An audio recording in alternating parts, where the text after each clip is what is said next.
And a very good evening, ladies and gentlemen. From Australia and Phillip Island, we head up into the Northern Hemisphere, all the way around to the other side of the globe to Germany. We are at the Hockenheim Ring for round number 2 of the Supercars Pro Invitational Qualifier Series, presented, of course, by Logitech G. I'm Lockie Mansell, filling in this week for Jake Blackhall, and I'm going to be joined in commentary this evening by 2 experts. One voice will be very familiar to viewers of the Logitech Supercar Pro Invitational Series. It's a very good evening to Steve Sandman Clark. How are you going, Sandman? Mate, I'm well, Lockie. How are you? Excited. I think it's a great little format to have the V8s at the Hockenheim Ring. What a great little racetrack, and I think this is really going to turn on some good action for us. I'm sure it will. Also joining us in commentary this evening, the man who you'll recognise as one of the front runners of the Logitech G Supercars Pro Invitational. He doesn't have to race tonight because he finished in the top 20 in the championship standings last year, which means that he gets an automatic entry into this year's series. Good evening, Brenton Hobson. Hobbo, welcome aboard. What's up, guys? Hello, and hello to everyone watching at home. It's good to be here. I'm looking forward to tonight. I think that Hockenheim will be a great platform for what will hopefully be some really good racing tonight. It's a bit of a contrast to Phillip Island, isn't it? Because we've gone from somewhere that's a very fast-flowing circuit, long corners that put big loads through the tyres, and only a couple of slow corners, whereas at Hockenheim Ring, yes, there are a few high-speed corners, but there's also some quite slow turns and some big braking zones as well. Oh, absolutely, a very big contrast between the two tracks. I mean, Hockenheim is a really good one. It's got a real variety of stuff actually, like fast, slow, like you say, tight, and a lot of sweeping corners as well. Pretty challenging for the drivers, challenging to set up for. And I mean, the good thing about it is that there's plenty of passing opportunities and lots of places for the guys to get side by side and race each other. So we're just about completed the practice session. Then we'll get into a pair of 15-minute qualifying sessions. Pretty much the race format is exactly the same as it was at Phillip Island last week. So the bottom half of the field will head out for the first 15-minute session, and then the top half of the field for the second of our 2 15-minute sessions, and that will set the grid for what will be a 44-lap race this evening with a pair of compulsory pit stops. For those of you who missed the opening round at Phillip Island, that was James Scott, a very accomplished supercar driver in the virtual world, who took victory.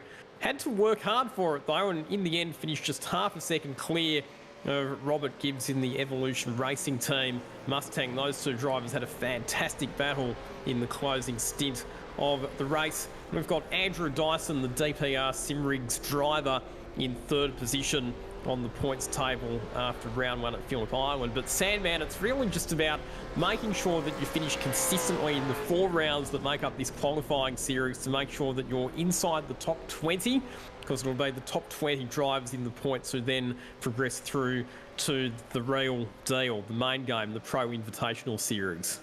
Absolutely. It puts a little bit of pressure on these guys too, doesn't it? When you're only talking about 4 rounds, like, you can't afford to have an absolute shocker.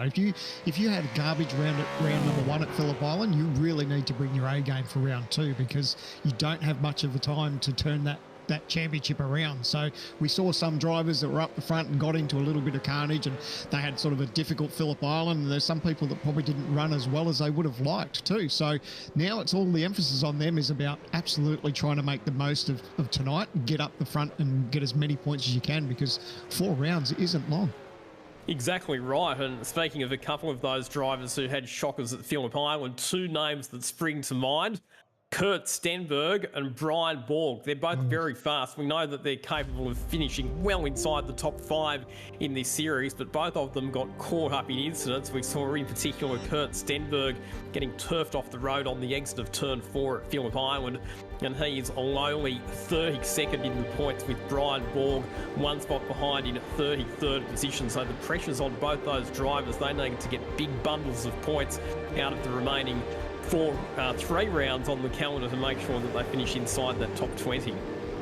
Yeah, and how heartbreaking was it for Stenny? And I don't know if he's forgiven me yet. The old commentator's curse. We were talking him up, and like you said, he was a top 5 driver, and he was having a good run. And the scary part is about that incident is that it happened so late in the race, and he was unable to bounce back. So, you know, you never want to get any incidents in a race, but you do, if you are going to get in one, you prefer it at the start of the night so you can have a chance of bouncing back. So unfortunately it got him at the end of the night, but no doubt he'll probably have a bit of pace in tonight. You know, I'm sure him and the TTR team have all been working hard and got themselves a good package, and hopefully he can bounce back from that one from last week.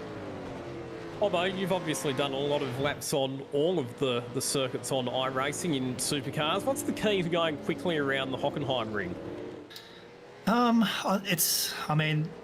It's pretty challenging, like I said before. It's not a simple track. It's got a real variety to it. So there's some people are probably set up to go better in some parts of the track, whereas others will be set up to go a little better in others. But I think the key fundamentals to driving the supercar are going to be pretty important around here. I mean, you got to look after your tyres. There's a lot of really, really challenging acceleration zones around here, which are not straight. So trying to get the power down and get good exits out of the corners is really tough here. But there's also, you know, a couple of really tricky corners as well. You got to be careful about turn 1 in particular. It's a really hard corner to get right, and a couple of hairpins too. So, I mean, they're probably the main areas on the track you want to look for to get right, to make sure that you can put down a good lap time.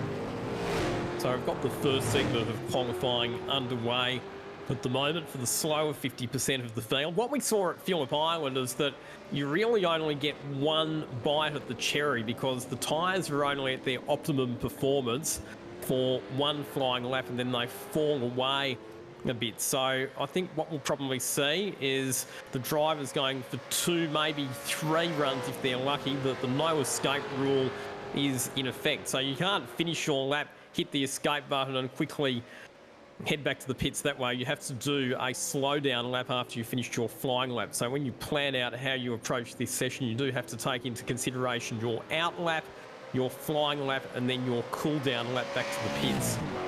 It's amazing, isn't it? The V8 Supercars tyres are your best friend in this category. So regardless, even at tracks that we see where there is a sort of, you know, a low grip as far as they're not too wearing on the tyres, that people will still opt for fresher tyres because it does make you feel a little bit like Superman, doesn't it? Although you'd be one to comment too, but we're going from 2 different grades of racetrack as far as it was pretty high wearing at Phillip Island, but we're probably not going to have that degradation that we saw there like we would here at Hockenheim.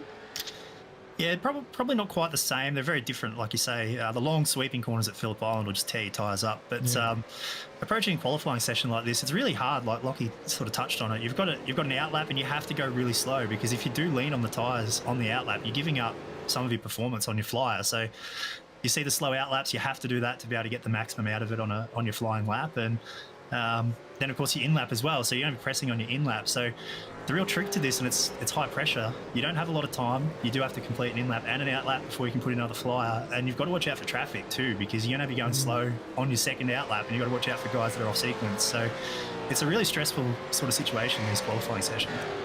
Touching on that, with the lengths of these straights, is these guys still trying to chase that? Well, I guess everyone's trying to chase that aero advantage and get some sort of draft. But we saw the draft, how much of an effect that played at Phillip Island. Is that key here too? I mean, it's probably less important here than it is at Phillip Island, but you've got that long straight through the parabolica there, so you've really got to try and maximise it if you can. But obviously the compromise is that you get some aero wash through some of the rest of the track. So it's a real, you know, pros versus cons sort of thing. But ultimately, I think that the guys will probably prefer to have a draft if they can get one. But this is the sort of track where you could just go for clean air and send it, and hope that you can put down a good time without it. Yeah, it's a bit of a balancing act, isn't it? Like you say there, there's obviously the advantage to be gained if you can slipstream somebody else, but there's also the time that you can lose in the dirty air or the aero washes. We've got a bit of an incident here on the approach to the hairpin with Delaney currently scored in position 6 on the timesheets. That is Blake Delaney, who's pulled off to the right-hand side of the circuit, and that ZD Commodore does not look like it's going anywhere in a hurry. That's tricky, isn't it? Because there's did obviously, not know. like we spoke about, there's a no escape rule that's in effect now once we go green in this session. So I wonder if he's had engine damage, or like the car looks fairly straight. Doesn't look like he's had any drama as far as contact. Or sometimes you'll see guys park not that far off the racetrack, but they will get out of harm's way if they feel like they're not on, if they're on an outlap and they've got some faster cars. But strange that he was parked on the grass there, so I have to investigate that. So Chris Ireland currently fastest in this session ahead of Sebastian Flock. Aaron Borg, a familiar name in real-life motorsport, a title winner in both the Toyota 86 Series and the Super UT. He's third at the moment. Josh Muggleton, who had an absolute shocker at Phillip Island, didn't qualify particularly well, then got a drive-through penalty for jumping the start, and then just when it looked like his evening couldn't possibly get any worse, he had an internet connection issue which resulted him disconnecting from the server and ultimately finishing 8 laps down. So Josh Muggleton, another driver who really needs to bag a big bundle of points tonight. It's heartbreaking, isn't it, when you hear about that? But I guess, you know, we talk about in real world motorsport, that 20-cent part that destroys your weekend. I guess the internet falling out for our series, that's our 20-cent part. So it's one of those situations where it's totally out of your hands, but really puts him behind the 8 ball when, like we said, especially with the 4-round series. There is Josh Muggleton at the moment. Just looks like maybe warming up to go for another hot lap and just dodging a bit of traffic as well. Good courtesy being shown to some other drivers that were perhaps on hot laps. And I think, Homo, that's one of the things, isn't it? Often in a qualifying session like this, particularly when it's only 15 minutes, you're going to have drivers who are on different strategies. So there might be some drivers who are on flying laps while other drivers are on a warm-up or a cool-down lap, and it's really important just to be aware of where you are on the racetrack to make sure you're not unnecessarily impeding other drivers. No, you're absolutely right. I talked about it before. I mean, it's really stressful when you're in the car, particularly if you're the one doing the slow lap. You got to keep an eye on your relative, and you kind of really need a spotter at times to be able to let you know what's coming up behind. But it just gets really messy. The first lap's usually pretty good, but as you get towards the end of the session, like you mentioned, there's often people on different sequences. So it's pretty common to see, you know, people on a flying lap and there's other people going slow. I mean, if you go and press out on your second lap and you're not on a good lap, you're going to come into the pits immediately and roll back out for another go. So all of a sudden you're off sequence to those guys that are completing their runs. So it doesn't take much, but it's very distracting when you're on a fast lap and someone's going slow in front of you. But it's extremely stressful when you're trying to get around on a slow lap without getting in someone's way. Chris Ireland, a minute 38.1, currently fastest. He's got a 0.2 of a second advantage over Sebastian Flock. Kurt Stenberg moves up to second position, just as I say that though, on a 1 minute 38.32, so goes within 0.16. Then it's Flock, Borg, Muggleton, back to Hayden Veld, Brian Borg, Blake Delaney, Brett Loxton and Harrison Dengate completing the top 10 at this stage. We've got 0.74 of a second separating the top 10 drivers in this lower 50% qualifying session. It's so interesting, and I'm curious again. We saw it last week. We saw Muggleton top the timesheets in qualifying for the first lot that went out at Phillip Island. And then it wasn't too long into that session where he was bumped straight out of the top 10 almost instantly. So the way the track evolves and the way that different drivers are on the track, it's going to be interesting to see how these times hold up of Ireland. Like I said, that 38.1. And then, of course, how much that track evolves. I think these guys will be itching to get out there. Is that something that worried you, Brenton, when you were in split qualifying sessions, when you found yourself possibly either at the advantage or maybe a slight disadvantage of how much the track changes? That's always in the back of your mind. I mean, you want to get the best conditions possible, but ultimately you also want to just put your best foot forward when you're on the track. I think there's a few people out here at the minute that I think would be probably a little unhappy with their time so far. So... you know, I think irrespective of what the track conditions are, that's a big moment of turn one. Irrespective of what the track conditions are at the time, you need to just go out and do the absolute best that you can at the time. And we know at the moment Germany is not particularly hot, so the track conditions are quite cool, and it looks like they haven't really changed yet, even from practice through into qualifying. So track temperature doesn't look like it's going to play a big role, but like you talked about, the track progression is a different story, rubber on the surface and things like that. So I mean, we'll see what happens here, but yeah, I'm definitely looking at a few people in the list, and I think that they'll be pretty disappointed with the times they've got right now. I'll be looking for a few people to still improve. Who are you looking for in particular, Hobbo, to move up the order? I've got one eye on Josh Muggleton. We talked about him already, but I think that he's shown good pace in practice. I think he was sort of in the top 3 at the end of the practice session, and he had a bad race last week. We know how good Josh can be. We've seen him compete, at the highest level before. And after a bad round last week, I expected him to come out this week and absolutely, put it to the field. I'm expecting to run at the front. We also know Trans-Tasman Racing extremely good around here in the Pro Series last year. So with the help of the guys in his team, I would expect those guys to sort of be up the front here by the end of qualifying. Just coming back to your point about the track conditions as well. So Phillip Island last week, what we saw was that the track cooled down quite substantially between the first and the second segment of qualifying. Not sure that we're going to get quite as much variation tonight. At the moment, ambient temperature 18 degrees, track temperature 20, which is already a good 10 degrees cooler than it was at Phillip Island last week. So it could be that the track evolution isn't as extreme as what we saw at Phillip Island, which might just help these drivers in this lower 50% of qualifying maybe stay a little bit closer to the faster 50% guys. And you sort of talk about it as a top and bottom 50%, but it is after only one round too. So I think there's quite a few people here in this first group that are certainly capable of running right at the front. So sure, some of them you might slot into the bottom 50% of the field, but after one round, it's pretty hard to do that. And this track is obviously quite different too. So some people might be a little better here than they were at Phillip Island and vice versa. So it'll be really interesting to see how this plays out and see what sort of a mixture we get.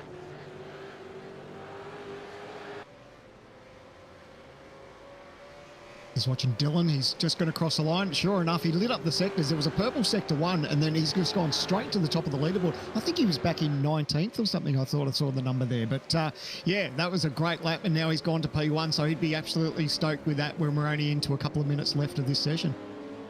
And he and his simrigs.com DPR teammate Andrew Dyson were very fast in the preliminary practice session that we had before getting into this qualifying session. So certainly those two cars are going to be among the front-running contenders tonight. And let's not forget that Andrew Dyson is one of the top drivers in the series, finishing on the podium at Phillip Island. So we expect both those cars to be contenders. Watching at the moment, Harrison Dengate currently scored down in position number 14 on a personal best sector through sector number 2. In fact, a lot of drivers on personal bests at the moment. So I think we could have a fair bit of chopping and changing at the top of the order throughout the closing 2 minutes of this session. It's always stressful, isn't it, for these teams? And, the drivers, if they know that they haven't been able to put down something decent, when you look at the clock and you've only got 2 minutes to go and it's a minute 30 plus round here, you've really probably only got one more shot at it. So, and, these guys need to sort of worry about where they are in the racetrack. You look at Muggleton, he's got a little bit of traffic in front of him, so I don't know if this is going to hurt him or hinder him, but he's just going to get through these last couple of turns and see if he can make that progression. He's in P8. He's got a clean on again, a little bit of aero push there, so you can see exactly what happened. He got a little bit wiggly on exit, so that hurt him as much as he was trying to get that little bit of an advantage off the aero. He did go to P2 though, so well done, Muggo. Watch out for Kurt Stenberg because he's on a lap at the moment. Purple split through sector number 2, so he's potentially going to jump up the order as well. As we see that was a replay of, I think that was Dylan O'Shea. So this is the incident for Josh Muggleton that you were talking about. He did well to save that, but it cost him a lot of time. It looks cool, but it's not fast. Yeah, exactly. Getting that sideways.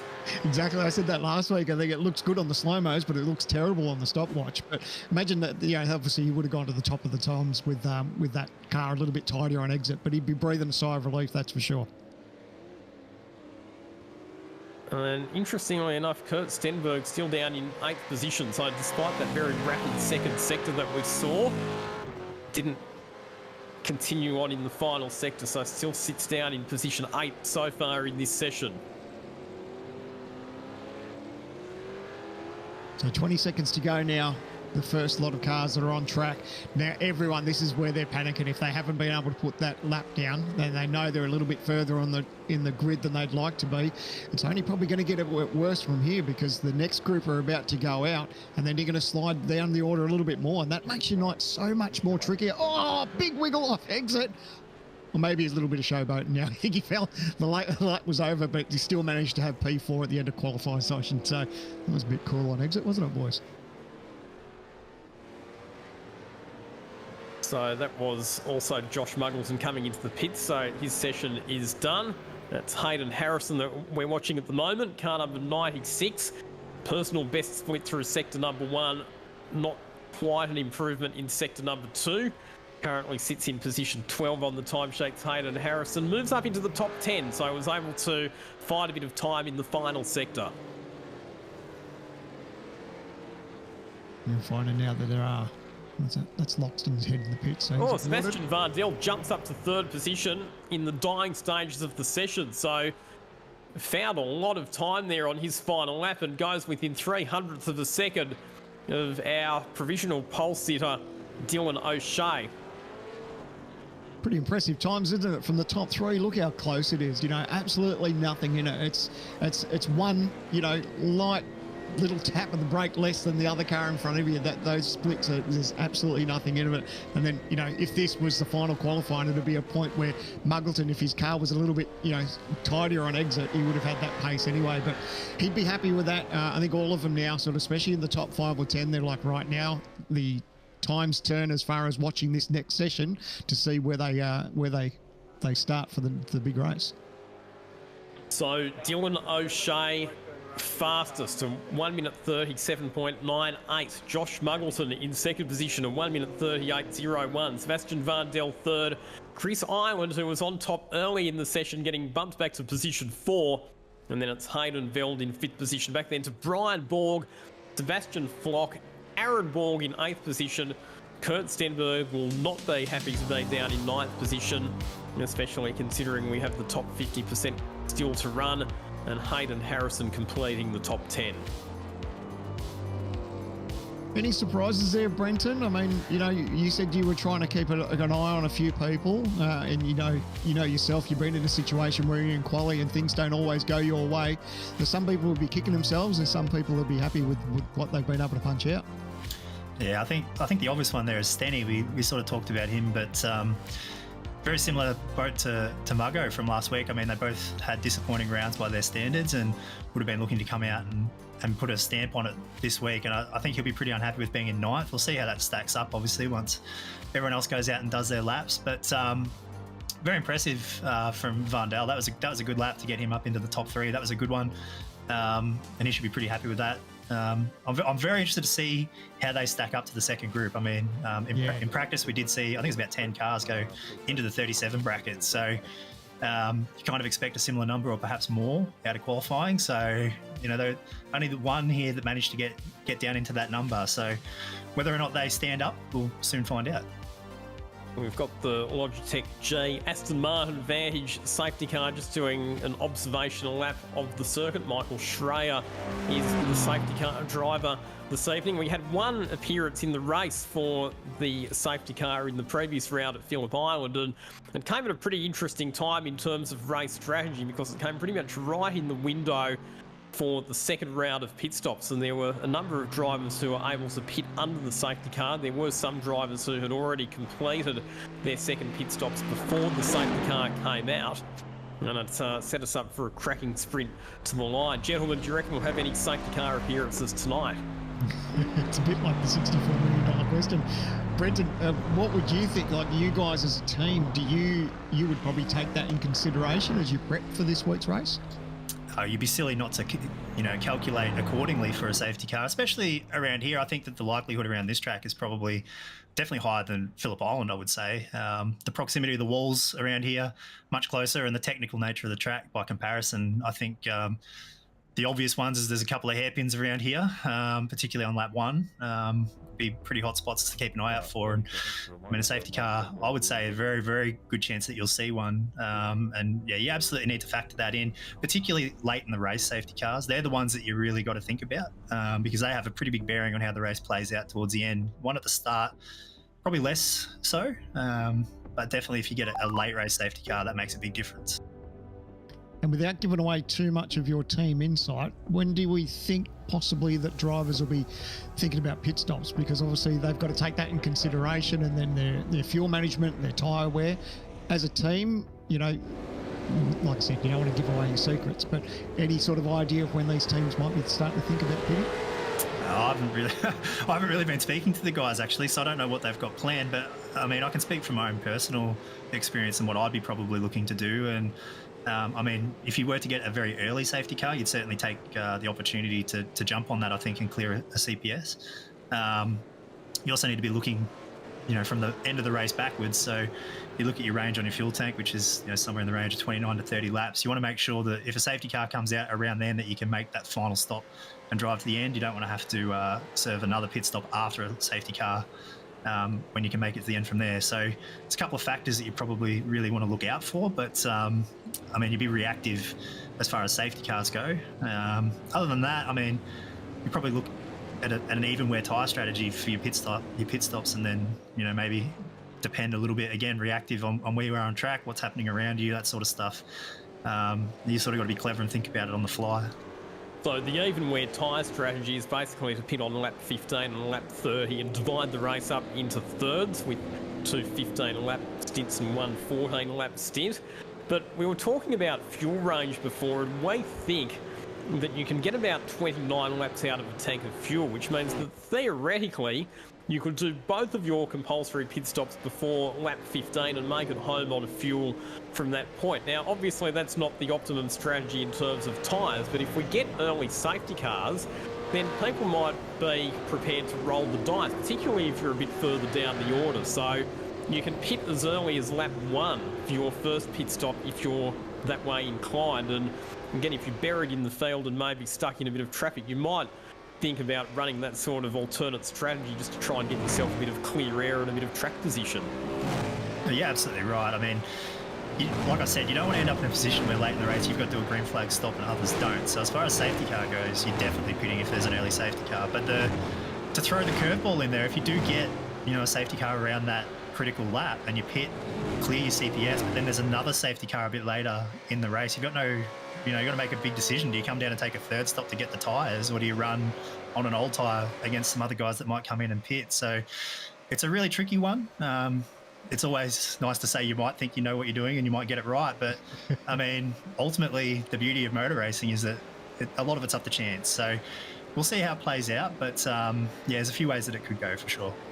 All right, so we're now underway for the second segment of qualifying for the top 50% drivers in the field. We saw that Andrew Dyson, who was the first driver out of the pits, had a slight brake lock-up heading into the hairpin, just locked the inside front wheel, but he was very quick in practice earlier on, as we mentioned. The fastest time from the lower 50% session, for those of you just joining us here on our live stream coverage, a minute 37.98 set by Dylan O'Shea, who happens to be the teammate of Andrew Dyson at the DPRCrigs.com outfit.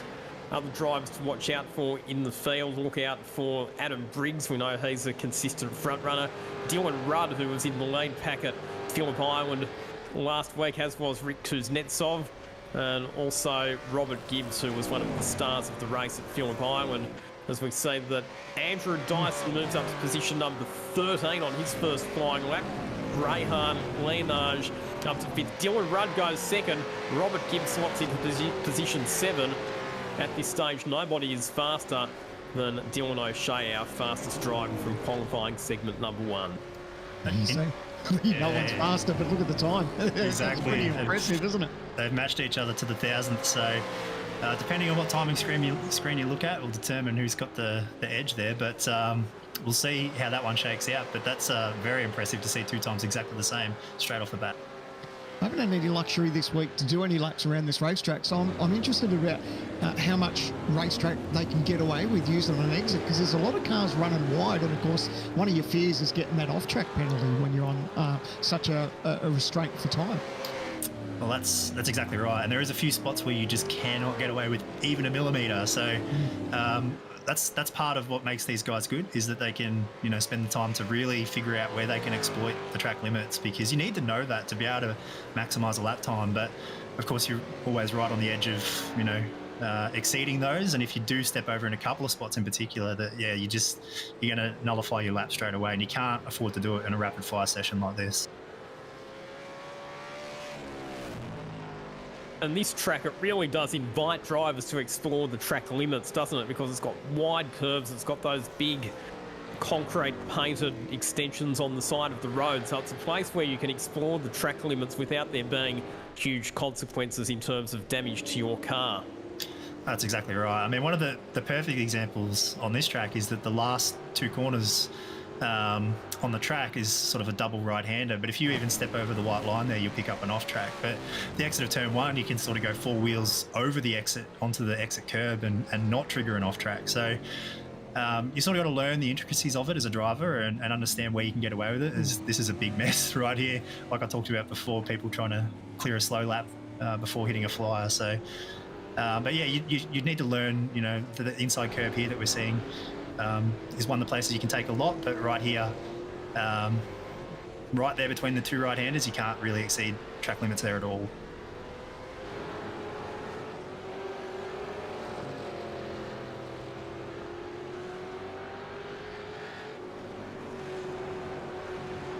And that's where it got my attention in the last lap, just on the first corner, just how wide some of the cars were going. Now, obviously, if you're on an out lap, you don't have to worry about your off tracks there, so you can just get out of harm's way and get out of people's way. So, but yeah, I think that's always been the one interesting thing, is seeing how much you can get away with it. Because, like you said, if you don't exploit it, everyone else will, and it's going to put you at a disadvantage. So, all right, how's the times there, boys? Like we're not seeing Muggleton slip right down like we saw, and we touched on how different the track is, you know, what we had for Phillip Island last week. So Muggleton will be pretty happy with that still at the moment, holding on to P3. And it's interesting that there hasn't been the massive improvement session to session that we saw at Phillip Island. Like, you'll remember last week in the second segment of qualifying, pretty much as soon as the top 50% runners had done their first flying lap, Josh Muggleton, who was fastest in the lower 50% session, had been bundled all the way back to 15th or 16th. We're not seeing that pattern repeating itself tonight. Yeah, he'd be stoked with that too, wouldn't he?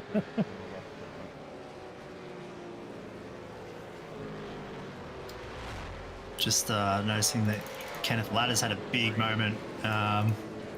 He's torn that car up pretty bad. I think that's going to be the end of his session. So Kenneth Latter yet to get a time on the board as well. So if that's the case, he'll be starting at the tail end of the field. And there's still some other big names who've not yet got times on the board. Brad Rattu, Thomas Hinz, Sean McNamara, Luke Mitchinson. Adam Briggs hasn't got a time on the board yet. And in fact, he's just chalked up an off track. So his current lap will be invalidated. In fact, only 4 cars out of this top 50% segment of qualifying have made it into the top 10 so far.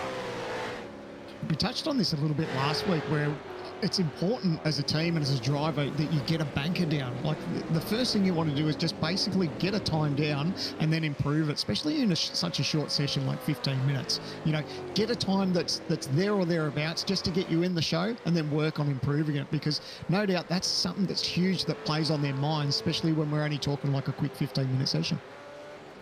And especially so in this session as well, we're still looking here and track conditions haven't changed. It's still sort of 18 degrees air and 20-degree track temp. So you're not fighting against a track that's heating up and getting slower necessarily. So you're a little bit more luxury to perhaps approach the session that way. But also at the same time, you can't afford to leave anything out there. I mean, you know, half a second or something like that, that's half the field, you know. So you can't afford to take it too easy. But the risk is that, like you say, if you overstep the margin, you're at the very back, and you just can't afford to do that.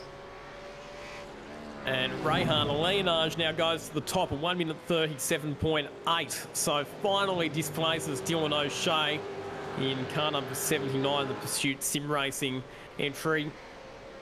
It looks there like Dylan Rudd was potentially on another fast lap as well. And in fact, he's gone very fast through sector number 2, Dylan Rudd, but not able to improve in the final sector. That's an extremely impressive lap by Rehan. He's a guy who is on the up and up and continues to impress. That's a really good lap, and he'll be very happy with that. That may stand with only 5 minutes left in the session. Also saw Luke Mitchinson and Damon Johnson also jump into the 10. So a few guys starting to make some moves and make some gains now. I think a lot of them will be breathing that sigh of relief too if they know that they're sort of in the top 5 and 10 at this point of the session. They'd probably think to themselves that they're pretty safe to stay there or thereabouts. Like we touched on, we're not seeing that big dramatic change in the timing. So I think there's a few people there who'd be quite happy with the way it's all playing out. With the only sort of what are we in the last sort of 5 minutes to go. I think if you're one of the drivers that's on the track at the minute, absolutely. If you're sitting in the pits, I wouldn't maybe be quite so comfortable because anything can happen. But if you've put down a good banker lap like you talked about before and you're sitting in the top 10, you got the chance to go out and have another go, but you can expect that that lap is going to be 110%. You've got nothing to lose. You may as well absolutely send it. So I think there's potential for a couple of those guys to go even quicker here. But if you're sitting in the pits, I'd still be pretty nervous. There's plenty of time for someone to go out and still improve. So there's a couple of guys there that I think definitely still won't be happy. They're sitting right at the back, haven't even set times. So just see if they can actually get out there and put down a good time or not. Yeah, and among those guys, you've got names like Adam Briggs, who finished just off the podium at Phillip Island last week in 4th position, and Rick Kuznetsov. Those drivers yet to put a time on the board, so they need to get on with it because there's only, well, less than 4 minutes now remaining in this session. Yeah, from what I can understand, Briggs' session is done, so he looks like he'll be starting at the back. Kuznetsov is absolutely one of those guys that you would expect to be, there or thereabouts, right near the front. So huge pressure on him here to get this lap in. He comes across the line as we speak, but that was an out lap, so it's not a lap that will be counted. So he starts off on a hot lap now, and this you would have to say will probably be his last opportunity to get a time on the board. But Adam Briggs, the news is his qualifying session looks to be done, so he'll be starting at the rear of the field. Brad Rattu moves up to position number 6, managing to get a time on the board, so good news for the 9.5 SimSport driver there in car number 938. Just watching Rick at the start of that lap, he was really conservative at turn 1, didn't take it anywhere near as much of the exit curve as he could have. So I suspect he might be bordering on the side of safety here, just hoping he can put even a banker lap for him might be good enough to get him in, that top 15 range. So I think he's taking it a little safe, but he's obviously fallen foul of some track limits so far in this session. So he's in a really awkward spot right here where we know how fast he can go, but he just can't afford to not set a time.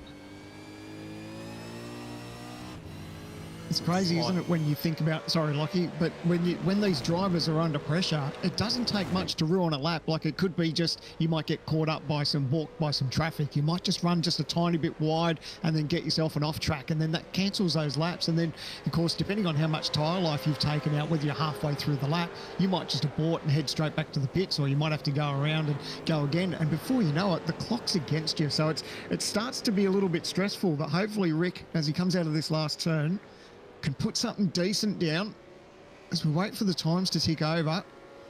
What's that going to give him? It moves him up to position 12. So not bad. Probably would have wanted a little bit better, but at least it gets him in the game. And we just saw a message come through there from race control. Adam Briggs' night has gone from bad to worse, just to rub salt into the wound. He was already going to be starting at the back of the grid anyway, but he's also now been given a drive-through penalty, which you'll have to serve in the race for a dangerous re-entry to the racetrack and getting involved in an incident with another competitor. So Adam Briggs, starting at the back of the grid, has to do a drive-through penalty. You would have to say it's going to be a pretty uphill battle for him tonight. Oh, absolutely. That's huge, isn't it, Hobbo? Like, that's, he'd be praying for a safety car now. He's got no hope but to hope for a safety car now. He's, clear that on the first lap and just hope for the best. But my friends over at SSR not doing me any favours here in the booth, because that was 2 SSR cars that got together to cause that. So no good for the team there. But he's got a long night ahead of him now. And we talk about, being consistent, banking points and things like that. I mean, he can't afford to just throw the towel in here and not bother. He has to go out and just try and hope that it goes his way here in the race and that he can at least salvage something from this one. It's a bit like he's at the point where it's just got to stop the bleeding. Oh, there's that little bit of dirt kicking up on the exit there. Didn't help his lap time. But, yeah, it's almost to the point where he's just got to stop the bleeding and make the most of tonight now. Like, forget about quality. Yep, you're going to have a shocker of a start. You're going to be down the back. You're going to take that penalty. But just put it all behind you, make the most of it, and just push on and see how the race plays out. Yeah, I think it's a good test of the mental fortitude now, because it's easy to get yourself in in the wrong mental state after something like that happens. I mean, you can't do anything about it now. You just got to move on. And, you know, for his sake, I hope things go his way in the race. But I mean, he can't do anything about it at this point. So you just go out, do what you can, and put it behind you. Damien Johnston, good lap right at the death of the session at the checkered flag. It's enough to move the number 033 car up to position number 2 within 600ths of a second of Rehan Leonage. So good late lap there for Damien Johnston. Checkered flag is out on this session, so the drivers will get to complete the lap that they're on at the moment. Rehan Leonage, 1 minute 37.82 as fastest in the session. Johnston second. Robert Gibbs, one of the star performers from last week at Phillip Island, moves up into position number 3. I'm going to go back to Dylan O'Shea in 4th position, Dylan Rudd in 5th spot, Josh Muggleson, Sebastian Vandel, Brad Rattu, Luke Mitchinson and Chris Ireland completing the top 10.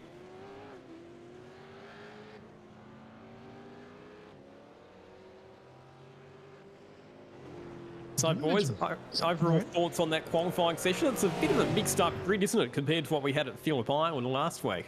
Yeah, I think there'd be some drivers breathing a sigh of relief. Like Muggleton's managed to just miss out on the top 5, so P6, he'd be happier with that. But then his teammate Stenberg is all the way back in 18th. So, I mean, he didn't have the best of runs in that first session, but it wasn't all that bad. But they'd certainly paid the price when the second group came out. There's going to be some drivers who will probably be experimenting with some alternative strategies to try and move themselves up the order, and Kurt Stenberg's definitely one of the drivers who falls into that category. A couple of others who are a bit further back than we'd expected. Rick Kuznetsov, after his performance at Phillip Island, where he had some really good speed, I think we probably would have expected him to be a bit further up than 12th. Ditto Andrew Dyson, finished 3rd at Phillip Island, but only managing to qualify 13th tonight. And then, as we've mentioned, some big names starting a bit further back in the pack, including Adam Briggs, who will start this race out of grid position 38 and also has to serve a drive-through penalty. He faces an uphill battle to get any sort of result out of this evening. But congratulations to Rehan Leonage.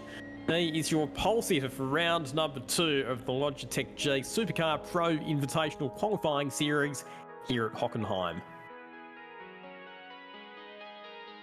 He'd be pretty happy with that after he came away with a 5th place position at Phillip Island. So to be at the top of the leaderboard there, I think he'd be absolutely stoked coming into round 2. Good mixture of cars within the top 10 and a good mixture of teams within the top 10 as well. We've got a couple of Pursuit Sim Racing drivers there. We do have Damien Johnston for Synergy Sim Racing. Evolution Racing Team being represented by Robert Gibbs, who flew their flag so strongly at Phillip Island last week. And we'll not be too far away from getting tonight's race underway. 44 laps the distance around the Hockenheim Rim. 2 compulsory pit stops to be taken by each driver as well. And here is your grid. Rehan Leonage on pole. Damien Johnston alongside him on the front row. Back then to Robert Gibbs and Dylan O'Shea. Dylan Rudd and Josh Muggleson out of positions 5 and 6. Then it's Sebastian Vandel, Brad Rattu, Luke Mitchinson, Chris Ireland, and then Sean McNamara and Rick Kuznetsov rounding out our top dozen competitors.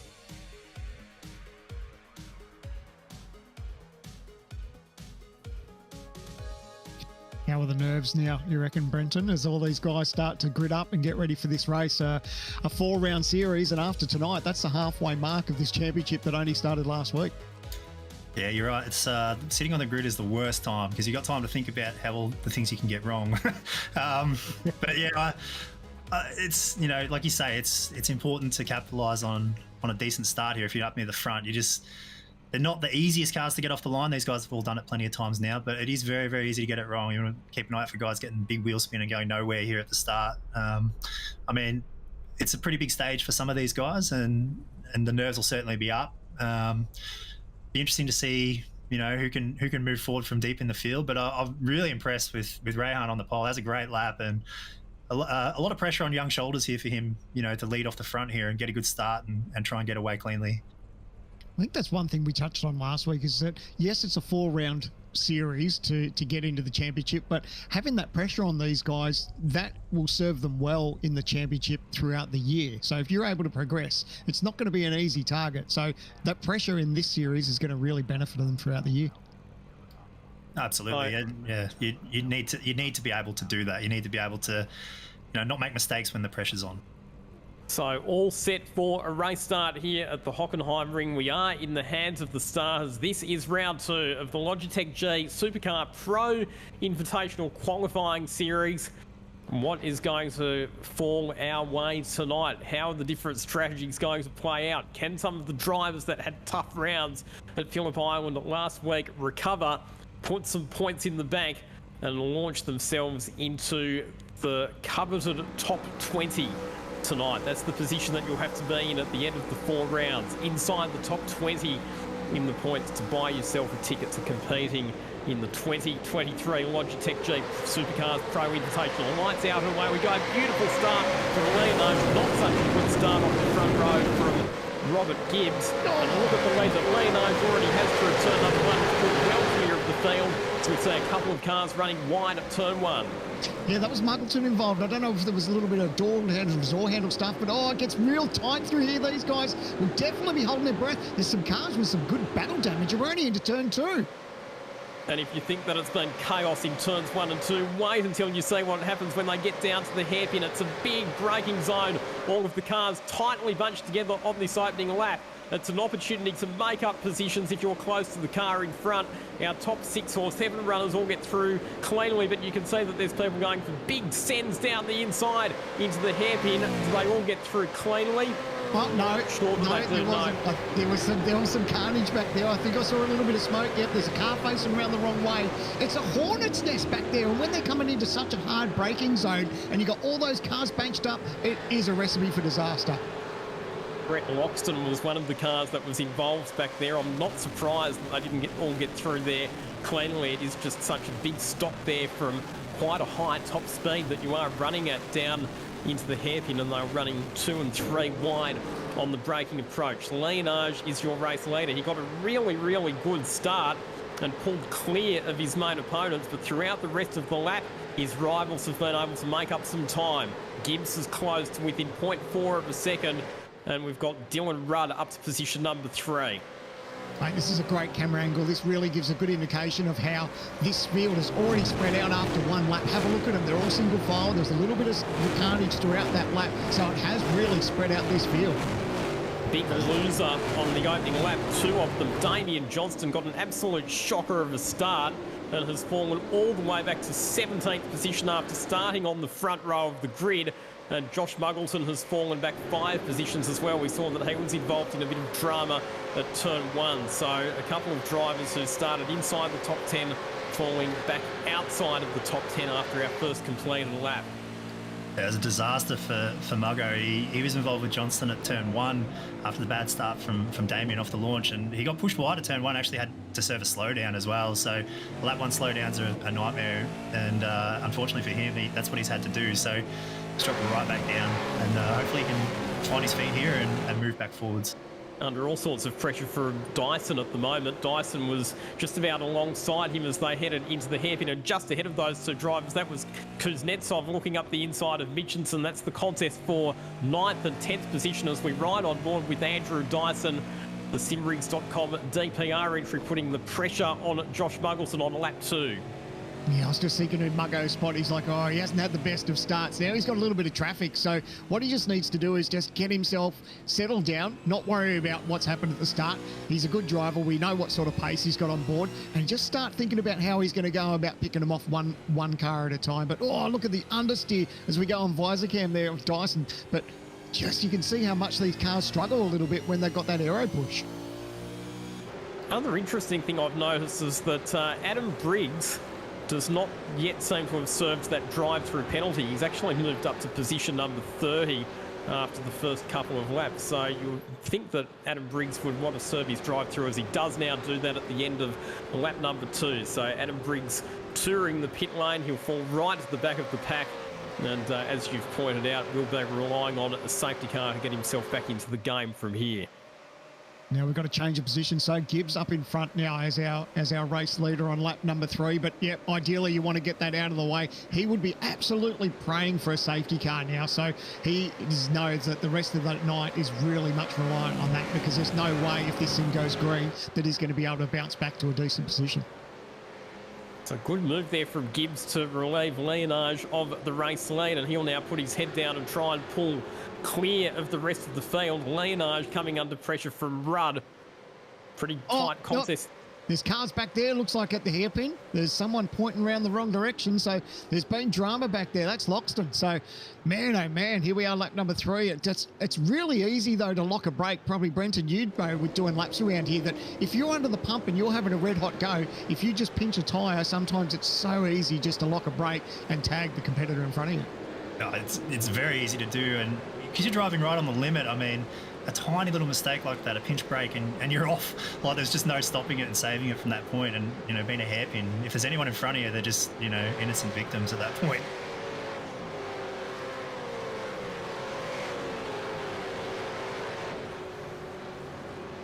Focusing on this battle just on the fringe of the top 10. This is an angry pack of cars, isn't it? You've got Muggleson, Dyson, Veld, Stenberg trying to make up some spots as well. He's already moved up to 14th position after starting from 18th. He'll get another spot here as well as he gets up the inside of Hayden Veld. Nice move there from Kurt Stenberg. I love the guy, but I'm not saying nothing. He's gotten off to a good start, up 5 spots already. So I think he's one of those guys we expect to run near the front. So be keeping an eye on him to keep making passes like that as the race goes on. Yeah, watch his replay. This is his dive under brakes. Look at that. That car looks really good and settled under brakes. He was able to go deep, and the way that car just squatted and sat down as soon as he got on the brake pedal, that gave him real confidence into the corner. So the car looks good. Yeah, it looks really planted, that's for sure. Is there much difference, Hobbo, between a good qualifying car and a good race car? Because already we're saying that there were some cars that seem to have really good speed over one lap in qualifying, but in race conditions maybe they're not quite so strong, and conversely there's other drivers who qualified a bit further back but seems to be making pretty good progress. Yes and no. I mean, typically if you're good in qualifying, you're pretty good in the race as well, but I think that a lot of it's to do with the pressure, and it's probably more so to do with the individual drivers, to be honest. I mean, they get out on track and some people are just better in race conditions than qualifying. We see that a lot where some people, you know, can't really qualify that well, but they can race a lot better. But there's lots of different factors that go into it. I wouldn't say necessarily car setup is a huge one that you see a lot, but I mean, certainly that might have some effect for some people.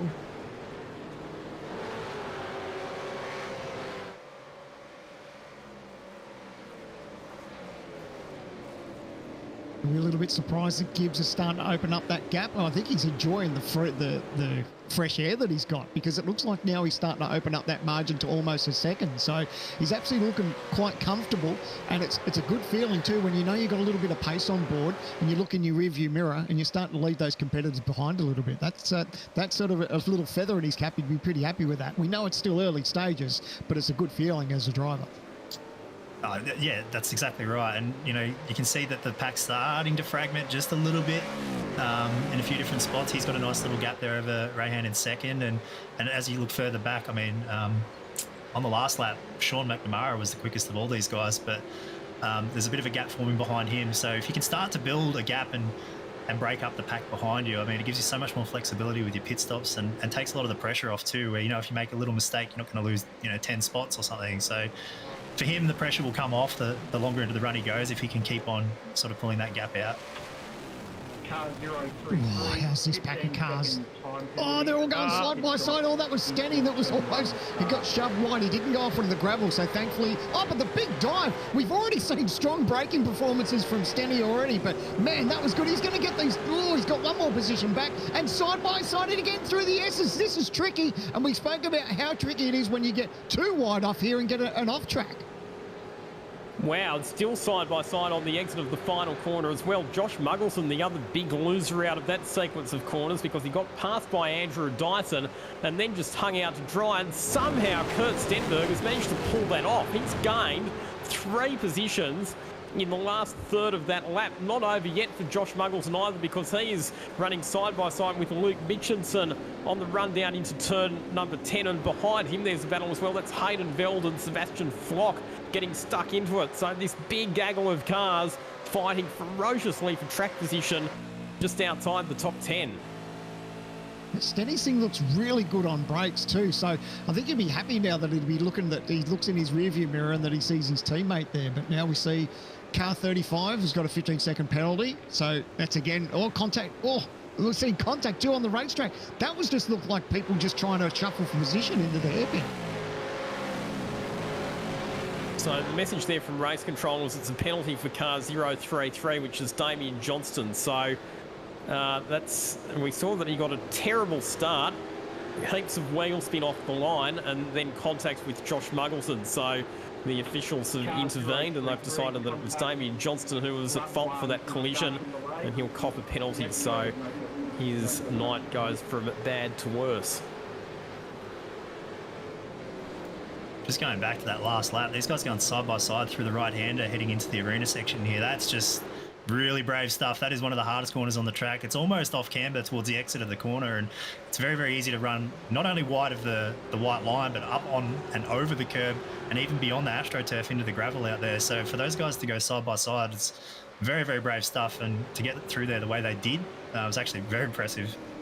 Nice to see a little bit of respect between the guys too, because it's so easy to door someone in that part of the racetrack and just blame the racetrack, or a little bit of contact there with Rick Kasexov. But yeah, it's so easy to blame the way the racetrack is through that section. And if you were to door someone and say, look, yeah, it's a little bit tight, it was a bit tricky, but for them to all get through there unscathed and give each other plenty of racing room, that was really cool to watch.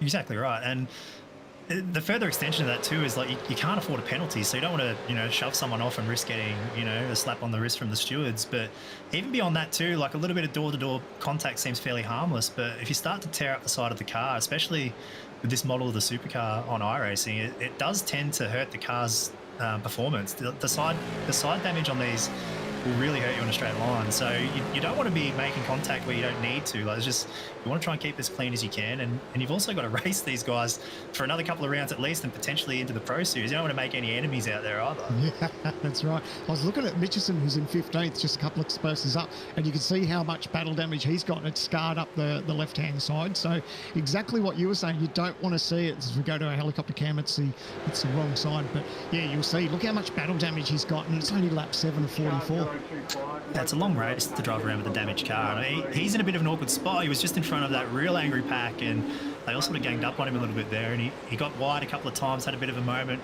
and lit up the rear tyres. And the way that the tyres are in these cars as well, you pay the price for that. You excite the tyres just a little bit. It'll take you a whole lap to sort of get them back under you. And when you just got guys constantly, trying to make their way through, and you're on the back foot, it compounds. It gets worse and worse and worse. So he just needs to settle in here and hope that the damage on that car is not too bad to slow him down, but it's a long way to go from here, to your point.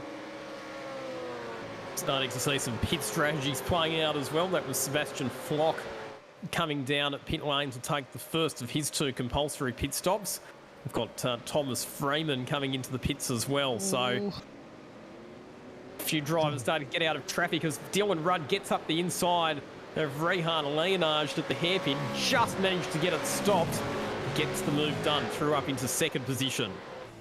I imagine we're going to see a lot of passes done there. It's probably one of the easiest ones when you can carry that toe, but of course, like we've seen, you can carry so much speed there, make that move under brakes on the inside, but you make that slight little mistake under brakes and you can run wide, or the worst case scenario, you can tap the competitor and cop a penalty. But it's a really good opportunistic part of the racetrack for getting positions done. He obviously felt like he's getting held up too. I mean, it's a big risk to go for a move when you're at the front of the field like this. I mean, you got to pick your battles. He obviously felt like he was getting held up. He was the fastest car on the last lap, so he must feel like he can go to the front here and pull away. So we'll keep an eye on him. You find yourself panicking a little bit too, because you look forward and you see the race leader Gibbs, who's now got it out to 1.3 seconds, and he probably thinks to himself, I don't really want to stay back behind here. Yes, it's probably not a bad pace, but when you start to see the leader starting to disappear, I guess that starts to put pressure on him, and he wants to get the job done. Yeah, you're definitely thinking about that. I mean, it depends how you approach the race. Ultimately here, you're trying to... That was a big moment. That was a huge moment there through turn 1. But yeah, you only need to lock yourself into the top 20, so you need to bank good points. But these guys are race drivers, aren't they? Like, ultimately they're here to win. So if you see the guy in the lead driving away and you think that you've got a chance to win this race, you do not want to see him driving away into the distance. watching at the bottom of the screen of replay, and that was our race leader Robert Gibbs absolutely throwing it across the curb on the exit of turn 1, as did the 8 or 9 drivers behind him. Like you said there before, Hobbo, they're fairly generous with the track limits penalties there at turn number 1, so you can use a fair bit of road on the exit and get away with it. This is a bit further back in the pack, back to Michael Taliancic, who's currently in 17th position. Luke Mitchison, since having that contact, he's been really bundled back down the order, so that damage to the side of his car is obviously affecting its performance. Yeah, which is a shame. I mean, he qualified so well, and it's still a long way to go, but if the car is damaged, I mean, it's not going to get any better from here. And that's another car that's got some pretty good damage on it as well. That thing will not be at 100%. And yeah, with so many laps to go, you don't want to be up against it. And that's not just like left side, that's front damage. That left front is caved in too. So, yeah, you can probably get away with it if it's just the left-hand side, but when it starts to affect the splitter, that's when it makes your day just that little bit more tricky. Yeah, and if there's any kind of steering damage in on that thing too, that's going to be a nightmare to drive. I don't know that that's quite bad enough that the steering will be out, but once that starts to happen, the mental factor to trying to drive a car without straight steering is hard enough, let alone what actual performance damage that has caused as well.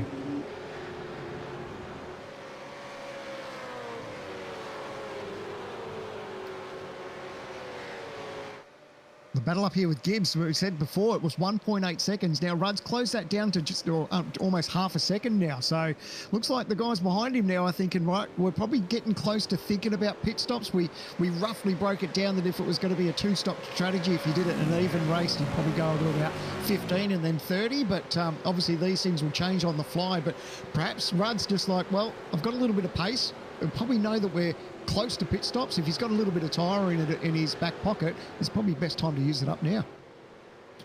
That's one of the beauties as well with this format, is that you don't have to do a full fuel run unless a safety car falls at the right time.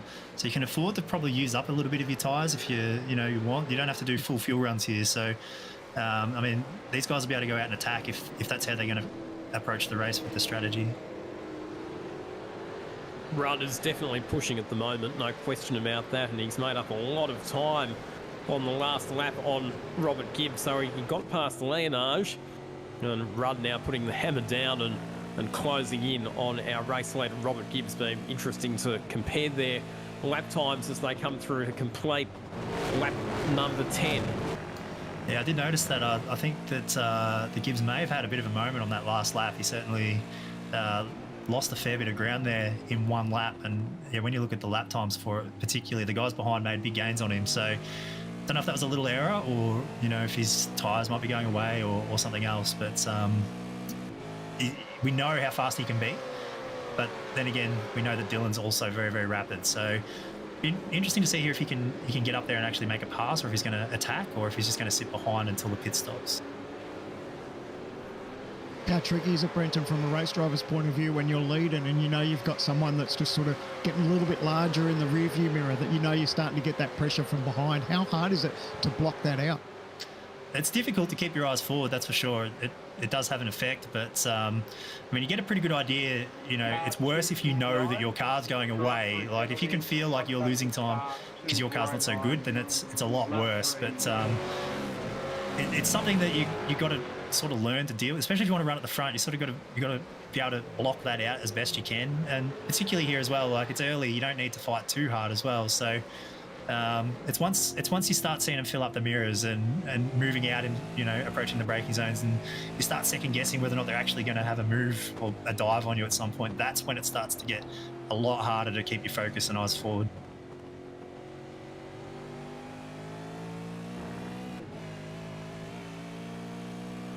And another drive-through penalty coming up for car number 269. That'll be Kenneth Latter for contacts with Brett Loxton. So we saw that Brett Loxton was in the wars on a couple of occasions down at the hairpin, and it turns out that one of those incidents was caused because of contacts with Kenneth Latter. So Latter will be taking a tour of the pit lane. Just back to the front, Gibbs responded on that lap. He's put down a good time there that's matching what the guys behind him have been doing the few laps previous. So he's responded and upped the pace here. So looks like he's he's decided that he needs to push a little harder and try and keep those guys behind. You as a driver, Brenton, do you like to have that information if you're in the position that Gibbs is in? Do you want that feedback and how the guys behind you are racing, or do you like to be left alone and just deal with it? I think everyone's a little different. Like me personally, I don't run with a spotter. I never sort of have, so I don't get anyone feeding me that information. But I make sure I run with telemetry and I keep an eye on that stuff myself. So I've got a good understanding of what's going on, like lap speed and things like that relative to others, and particularly when you're looking for, you know, the early pit stop, how's the speed relative to the guys further back in the field. We're seeing Dyson's been down the lane and he's just lit up the timesheet. So you're sort of mindful of that sort of stuff in the car. You want to know that information, but some people prefer just to block it all out and just drive as hard, as fast as they can. They don't want to know. So I think that's a personal preference thing, really. So these top 5 cars are separated by only a couple of seconds. Who blinks first here in terms of pit strategy? Well, we might be just about to get the answer to that question. It's Dylan O'Shea who pits out of position number 4. So Dylan O'Shea is going to go for the undercut strategy here. He's going to take on a fresh set of Dunlop tyres, squirt some E85 fuel into the simrigs.com DPR Mustang and see if he can undercut the drivers that he was battling against. I think that's a smart call too, and we talked about this before the race, but when you look at the race, from back to front here, we got about 32 laps to go, thereabouts, so we're getting right near that window where if a safety car is to come out, you could come in here, fill up, go to the end and not have to pit again. So you want to make sure you've cleared your first stop. I'm quite surprised actually, we're looking at nearly 20 plus cars that still haven't made their first stop yet. I would have expected perhaps to have seen most people through the lane by now. I think the benefit of him too is that he was in that, it wasn't a gaggle of cars, but they were all sort of nose to tail. So if he felt that he probably had a little bit more pace, the perfect time is to get that pit stop done first, have an attack on fresher tyres. And if these guys stretch it out for the next few laps, he might find himself in a position where he jumps them. No, you're absolutely right. I mean, we're looking at lap speed here at the moment. It's sort of maybe about a second to gain, it looks like, on a green tyre. So if you can get in, we talked about there's such a small gap covering those top 5. If you can get in and get 1 or 2 green tyre laps over these guys, you'll jump most of them. So interesting to see what happens once they pit, how it looks. He's come straight into traffic though.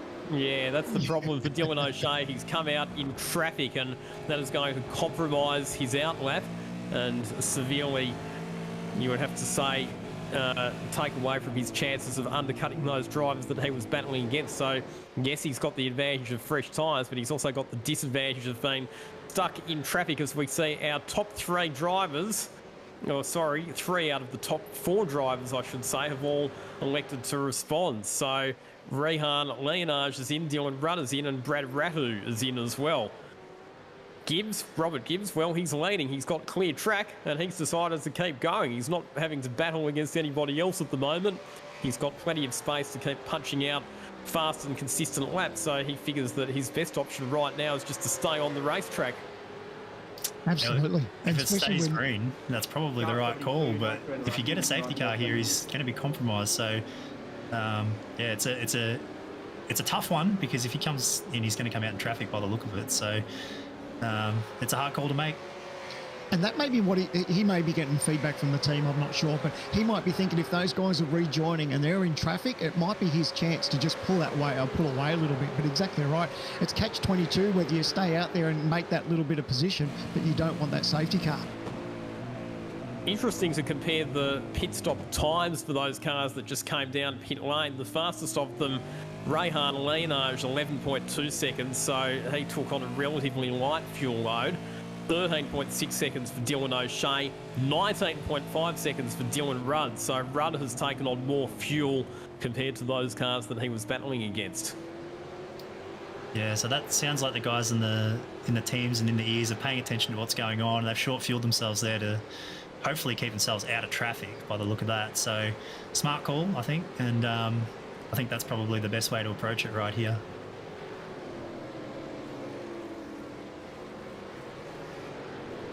I do love these parts of the race where you've got all these different strategies starting to play out. You've got people sweating it about whether there's going to be a safety car that could throw everything up in the air. Oh, a big wiggle there for Muggleton as he comes out of turn number 1. So he now finds himself in position 2. Obviously, there's a lot of pit stops that are starting to play out. So, and again, like we touched on, these guys don't want to leave it too late, because you'd hate to be stuck in a position where you get caught out with a safety car and still find yourself where you still have to make those 2 compulsory stops when a lot of the field have only got 1 to go.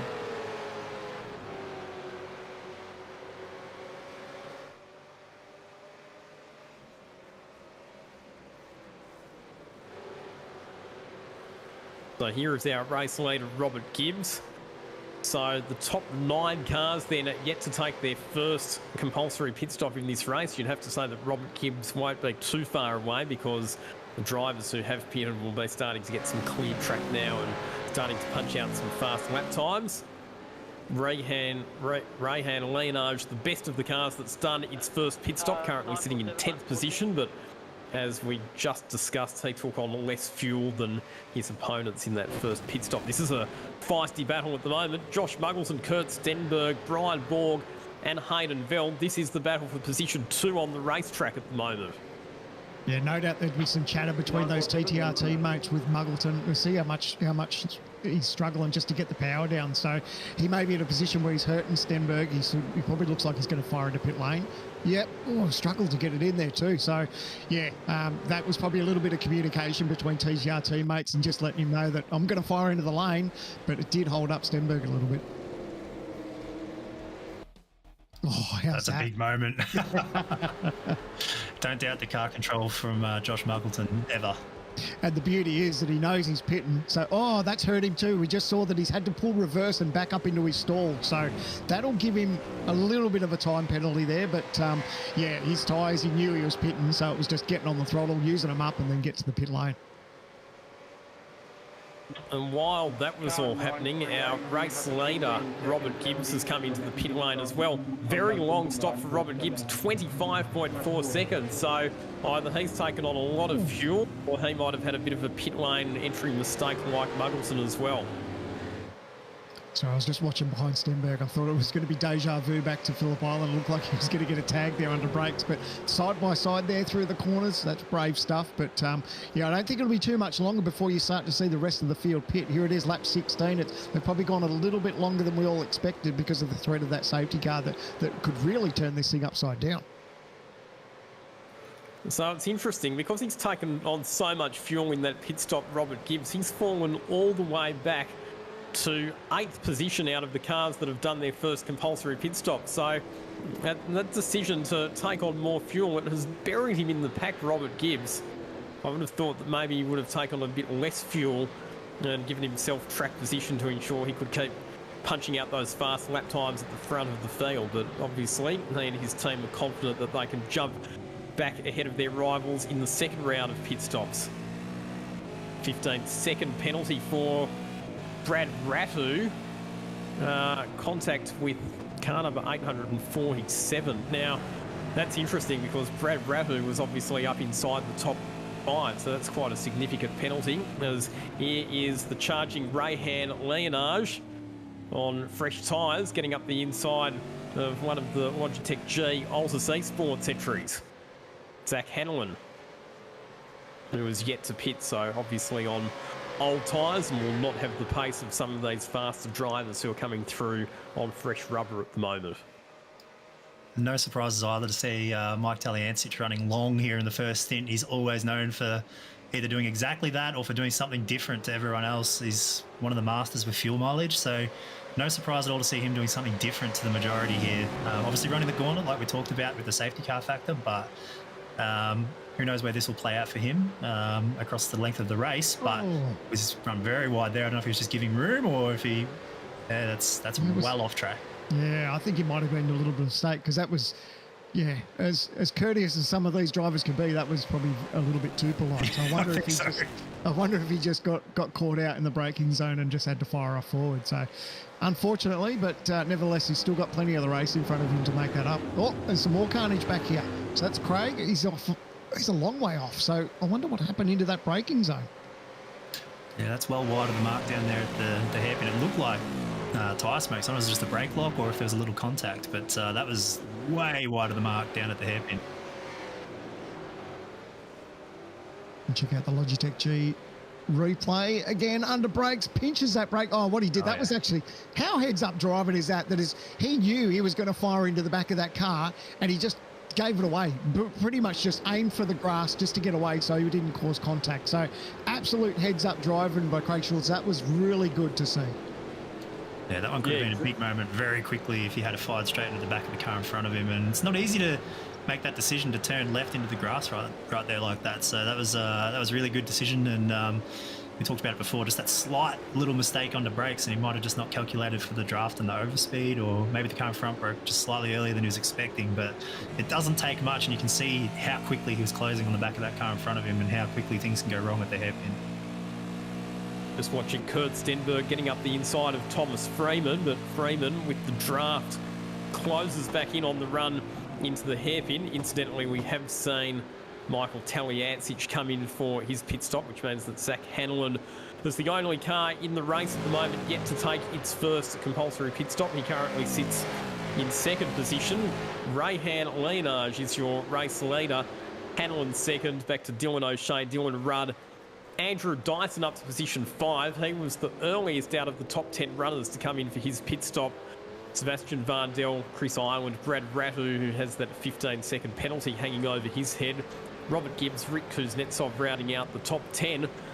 Yeah, I'm still curious about why Robert Gibbs spent so long in the pit lane for his first stop, because it's cost him an awful lot of track position, and he is now 14.5 seconds off the race lead. We did see a similar thing last week at Phillip Island where a couple of cars put themselves into traffic at the first pit stop. James Scott in that race decided to stay out, go long and clear that traffic before he pitted. And I think we're seeing the same thing here again with Gibbs this week. It's compromising him right here. He doesn't have the ability to put the pace down that we know he can do running at the front. So the interesting decision, like you say, and at the moment I don't think it's paying off for him at all. No, well, the thing is that he'll potentially have a lot shorter stop than his rivals in the second round of pit stops, but if he loses time stuck in traffic, then it'll work to his disadvantage and he won't get that time back. So even with the shorter pit stop. So yeah, I'm not quite sure that this is going to work out for Robert Gibbs at the moment. And the guys that he's trying to pass here aren't slow either, is the other thing. It's not like he's trying to go through lap traffic or guys running at the back. These guys that he's around here are very quick, so fast enough that it just won't be easy for him to make the moves and get through without losing a lot of time. I guess it's hard too to keep your emotions in check, because you find yourself that you know you've got decent pace, but when you find yourself just in a little bit of traffic and you just want to clear it as quick as you can because you know what strategy you're playing out, and if you start to think that that's what you've gone for, is that how close to the wall do they get there? But he knows that they've gone for that longer strategy and it's not quite playing out at the moment because he's stuck in traffic. So it's easy to sort of lose your cool a little bit and make a little mistake. Where it's risky too is, you know, obviously if you try and make a pass, there's always that risk of, you know, contact or having a moment, causing a penalty to yourself, something like that. But the other thing too is he needs to be mindful is the pace that these guys are running right here is relative to the guys at the front. So he's not losing a whole heap of time by staying in line, but as soon as you start racing someone, you instantly give up heaps of time. So if he gets in and starts racing these guys, getting side by side and working his way through, he's going to lose seconds as opposed to, you know, not even tenths right now relative to the guys at the very front. Good point that you make there, Hobbo, the fact that their lap times are actually still not too bad at the moment, and still only, he's not losing time, Robert Gibbs, to the race leader Rayhan Leonage. However, if he starts battling too hard with Brad Rattu, then he might start losing time. Here he comes up the inside into the hairpin, and Rattu trying to hang tough around the outside, but Robert Gibbs will just gently ease him out to the curb on the exit. Job done. So we're just hearing some news on Gibbs. The reason it was such a long stop is that he put in 80 litres. He couldn't turn the fuel off, so he basically got stuck with a full tank. So he's pretty much got fuel for the rest of the race now as it plays out. He just needs to get those tyres. Yeah, that's a hugely costly issue that he's had there. So what we can expect, I guess, from here is that he's going to lose time relative to everyone else across the 2 stops. If he has to take tyres still like everyone else at the next stop, but doesn't need to take fuel, that's going to be, you know, plus whatever the tyre swap change is, anywhere from around 10 to 12, 13 seconds, something like that, that he might end up losing relative to everyone else if he has to take that much more time across his 2 stops now. So yeah, it makes more sense for him to be aggressive here and go for what he can. He needs to try and make up any time that he can if he's got the speed there to do it. What he has to think about here, though, as well, is the point situation. Obviously, second at Phillip Island last week, so he got a big bundle of points out of the Phillip Island round, 190 points to be specific. Even if he finishes 5th or 6th or 7th or 8th, it's still a very, very healthy points haul that he'll get out of tonight. What he can't afford is to get frustrated, lose his cool, go for a low percentage overtaking manoeuvre, fire off the road and end up down in 35th. That's exactly right. And he needs to change his approach to the race at this point. If that's how it's going to play out, which it sounds like it will, he needs to not be worrying about winning the race, but just salvaging the best result that he can from here. I mean, if he does have to take an extra 10 seconds worth of pit stops across the race, as it stands right now, the gap, across 10 seconds from the leader will still slot him near the top 5. So plenty of points still on offer if he, plays his cards right. And we know he's got the speed. Obviously, he can run at the front, so he's quick enough to run there and still salvage a very, very good result. I think the one thing to take away from this series, and we touched a little bit on Phillip Island, not so much here, but at the end of the day, it doesn't matter who wins these races or wins the overall championship over 4 races. It's all about getting into that top 20. So there's no big ticker take parade if you win a race and all the rest of it. It's all about just salvaging and getting as much consistency as you can over these 4 races just to cement yourself in this series. So it's not all about taking that checkered flag. That's hard to tell the race driver, isn't it? Oh, and of course, there's still the PR value of running up the front as well. I mean, we know how competitive the sim racing scene is here in Australia, and we know that the teams and the drivers, they've all got their commercial partners, and there's no doubt that it's a good story to tell if you're finishing on the top step of the podium or inside the top 3. So these races are still very competitive and very closely fought out, but yes, the drivers do need to have their eye on the bigger prize, which is the entry into the Logitech G Supercar Pro Invitational. We see that Gibbs has now gotten through some of that traffic. He's got a little clean air, but he's still got a tow from the car in front here, so we'll see what sort of lap times he can put down now that he's got a little bit more room to move. Yeah, so the last couple of laps he's managed to get ahead of Brad Ravu and also Chris Ireland, so he's back up into 6th position. Robert Gibbs, incidentally, the last car that had to come down pit lane, Zach Hanlon, has now taken his first pit stop on lap number 21, so that was well and truly the latest stop that we saw for the first round of pit stops. The second round of pit stops should start fairly soon. I reckon any time from about lap 25 onwards, we'll start to see drivers coming in for their second pit stops. Ideally, for that even tyre strategy that we talked about, you want to get to about lap 29 or 30 to give yourself a 14 or 15 lap run for your final stint. Yeah, some people are forced into certain strategies, but if you're playing it as you want to play it, I think you got to be a little careful here not to pit too early, because you don't want a long run to the finish, and especially if you get that safety car like we talked about before. If you get that side-by-side teammates at turn 1, yeah, if you get that safety car a little later into the run, you're really compromised on an older tyre, so it's a big risk here to go too early on the final stop, but you can make it from here, so we'll see if anyone's brave and anyone goes and decides to do that. The 395 Simsport entries all running nose to tail there. We saw Rick Kuznetsov getting up the inside of Brad Ratu, and now Sean McNamara wants to get in on the action as well and bump drafting his teammate down towards the hairpin. Does he pull out at the last minute? No, Ratu goes very deep under brakes on the approach to the hairpin. McNamara, in fact, was leaving the door open because Kurt Stenberg was up his inside. Stenberg moving the Trans-Tasman racing entry up into 10th position. What's fascinating about this little battle with these guys is they all pitted about the same time, so the tyres are about the same, but Sean had a much longer pit stop than the others, I think. So if that's the case, he's not really racing these guys for track position, and being teammates, it's really awkward. So Sean McNamara, Brad Ratu and Rick Kuznetsov all had pit stops that were about equivalent in terms of time. Kurt Stenberg's pit stop was about 9 seconds shorter than the cars that he's battling at the moment. So he will potentially have a slightly lighter fuel load, but will also probably have to do a longer pit stop for his final stop. Here's our race leader, Rayhan Leonage. He's got an advantage of almost 6 seconds over Dylan O'Shea, who is a couple of seconds ahead of Dylan Rudd. So it's all just started to spread out a bit here at the front of the field as Leonage is still pushing on hard, using all of the road and a little bit more. Jeez, he's almost lucky to get away with that. Like, you could, how easy for these things to step out, but how close that right rear, it's almost on the grass and the gravel. But man, if he had to touch that and kicked out that sideways on the gravel, he could have looped it really quickly. I think I talked about before the race started that there's a couple of spots on this track where you've got acceleration zones that aren't straight.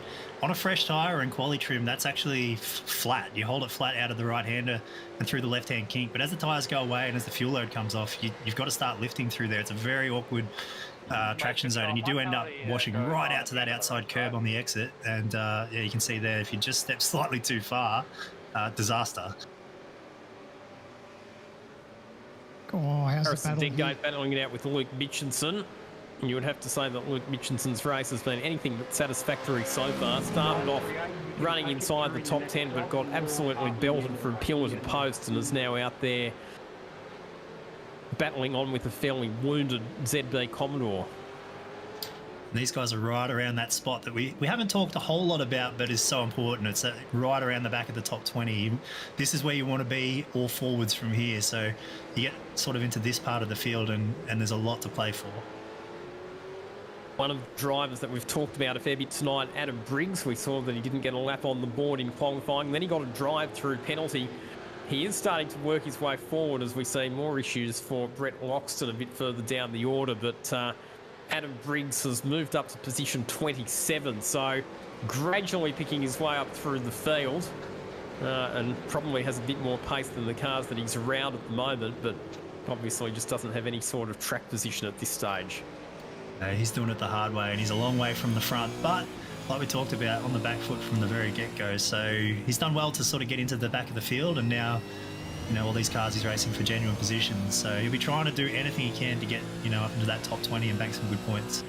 Yeah, I think he's going to make a dive up the inside. Absolutely, he does. I think the good thing for him too is that he looks out that front window and he sees that there are the cars that are still within reach. So I think as a driver, when you find yourself in that position, but if you look forward and you know there's 3, 4, 5 cars possibly in front of you, it does take the pressure off because you know that there's some spots to be made. Well, he has to go all the way up to Zach Hanlon in 22nd, or he's just made a pass right now, but all the way up to there before you get to someone in front of him that's had a longer pit stop than him as well. So he's set to make gains on the next handful of cars that are in front of him on the track, and they're all not that far up the road. So he is in a decent position here to make up a few more spots just on the pit strategy.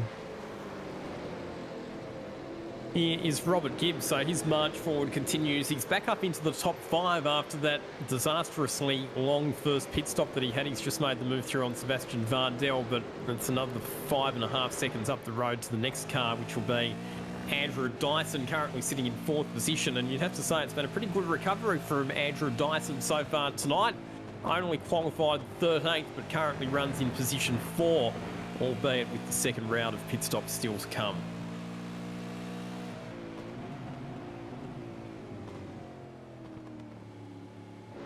Love listening to those onboards when you hear the drivers, how, you know, they're hard on the brakes, they're downshifting, and just seeing what sort of attitude that these cars have got, because obviously we're starting to get towards that next lot of pit stops, and some people will be abusing their tyres a little bit. They're starting to be going away, but I really do love when you start to get to this point and you watch how these cars behave, because it does give you a bit of an insight to how they're travelling and how far away they may be on pit stops. Because if that car's driving horrible and you're struggling with that grip, you'll probably start thinking about possibly getting that pit stop out of the way.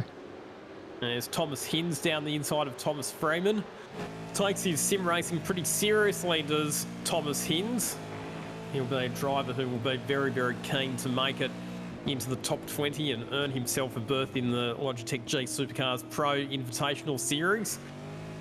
Hayden Veld and Also, yeah, Brian Borg getting into that contest as well.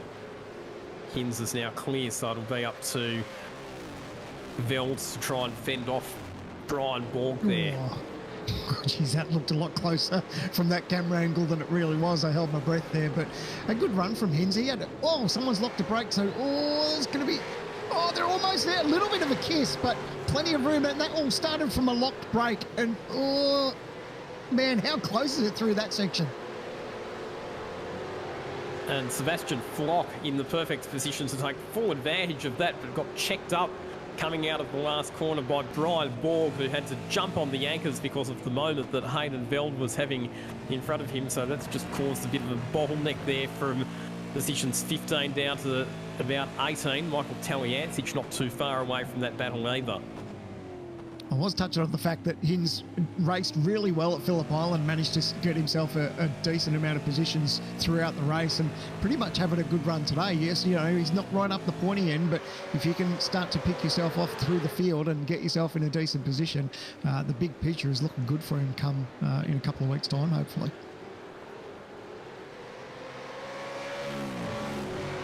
This was a pretty good battle pack as well. You've got Chris Ireland, Rick Kuznetsov, who we've seen making up quite a few positions in the recent past. Brad Ratu, who, let's not forget, has a 15-second penalty to serve. Kurt Stenberg up inside the top 10 as well. Pretty hot contest for position between all of these cars. Oh, geez, how aggressive are they in that turn in? They use all the racetrack and a little bit more. They're actually buffing themselves up against that concrete wall, but he's a man that I'm too scared to talk up because I did it last week and absolutely ruined it for him, but really good to see him running inside the top 10. All went pear-shaped for Kurt Stenberg late in the race at Phillip Island last week, so he's a driver who really needs, as I said, to get a big bundle of points out of tonight. He's currently scored a lowly 32nd in the championship standings with just 64 points. We touched on, I think he went a little bit, he was a little bit shorter in his stop, but I think it's paying forward at the moment because the pace that he's got, he just seems to be in a position where he's just picking them off one at a time. So he's got a couple of cars in front of him now, so I don't think it'll be too much longer before hopefully he can just reel off a couple more and then start thinking about that pit stop. Exactly right. So he needs to make hay while the sun shines at the moment. Rick Kuznetsov having a bit of a look up the inside of Chris Ireland. Not quite close enough to get the job done there, but he'll be looking for good traction out of the hairpin. Interesting to see the different lines that drivers do take coming out of the hairpin. It is one of the slowest points on the circuit here at the Hockenheim ring. It's one of what Brenton Hobson would describe as one of the critical traction zones around this circuit. And you do have to really finesse the throttle to make sure you don't get too much wheel spin. That was Sebastian Vandel, I think, brushing the concrete wall.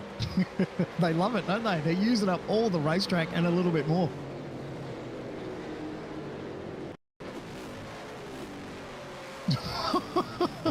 So you wouldn't want to go much closer to it than that. In fact, I think that's a little bit too close for comfort. You don't want to be a left front guard or a side panel, do you? So looks like is that Rudd? Rudd's in the pit. Indeed it is. So he's the first of the front runners to pit, and Brad Ratu is in for a pit stop as well. Now, we heard that Brad Ratu had a 15-second penalty, and I presume that penalty will be served during this compulsory pit stop. Yeah, we'll keep an eye out for a long stop and see whether or not he serves it here or decides to take it post-race. But, yeah, we could expect to see him take a long stop here. But Rudd coming in, it's right on that even tyre wear strategy that we talked about before. 15, 16 laps left to go to the end here. So he's the first to jump. Let's see if any others follow. Brad Ratu, incidentally, did not serve the penalty then, so he will have to take it post-race. Here is Kuznetsov down the inside, this time on Chris Ireland. We saw him thinking about that move on the previous lap, and Kurt Stenberg wants to get in the action as well. Gets into the side of Ireland on the exit of the hairpin. Up the inside, taking full advantage of that. Sean McNamara says, thank you very much. And Chris Ireland has been well and truly hung out to dry there. Man, how lucky is it, Steady, that Ireland didn't go around, because that definitely would have been a penalty anyway. I think, the stewards may look at it, may want him to wear a dress. I don't know. We'll leave that up to them. But thankfully, he didn't get turned around because, that's the last thing that Steady needs right now. Well, there's a case there of Kuznetsov was up the inside, so Ireland had been forced a bit wide of the apex and was probably just turning back into the corner to assume his racing line and perhaps not realising that Stenberg was sticking his nose in there as well. Let's have a look at it from the chopper cam. So moves been done by Kuznetsov. I don't really think you can penalise Kurt Stenberg for that one, to be honest, because he was well up the inside, and I think it was probably more of a case of Ireland just not realising that he was going to be there.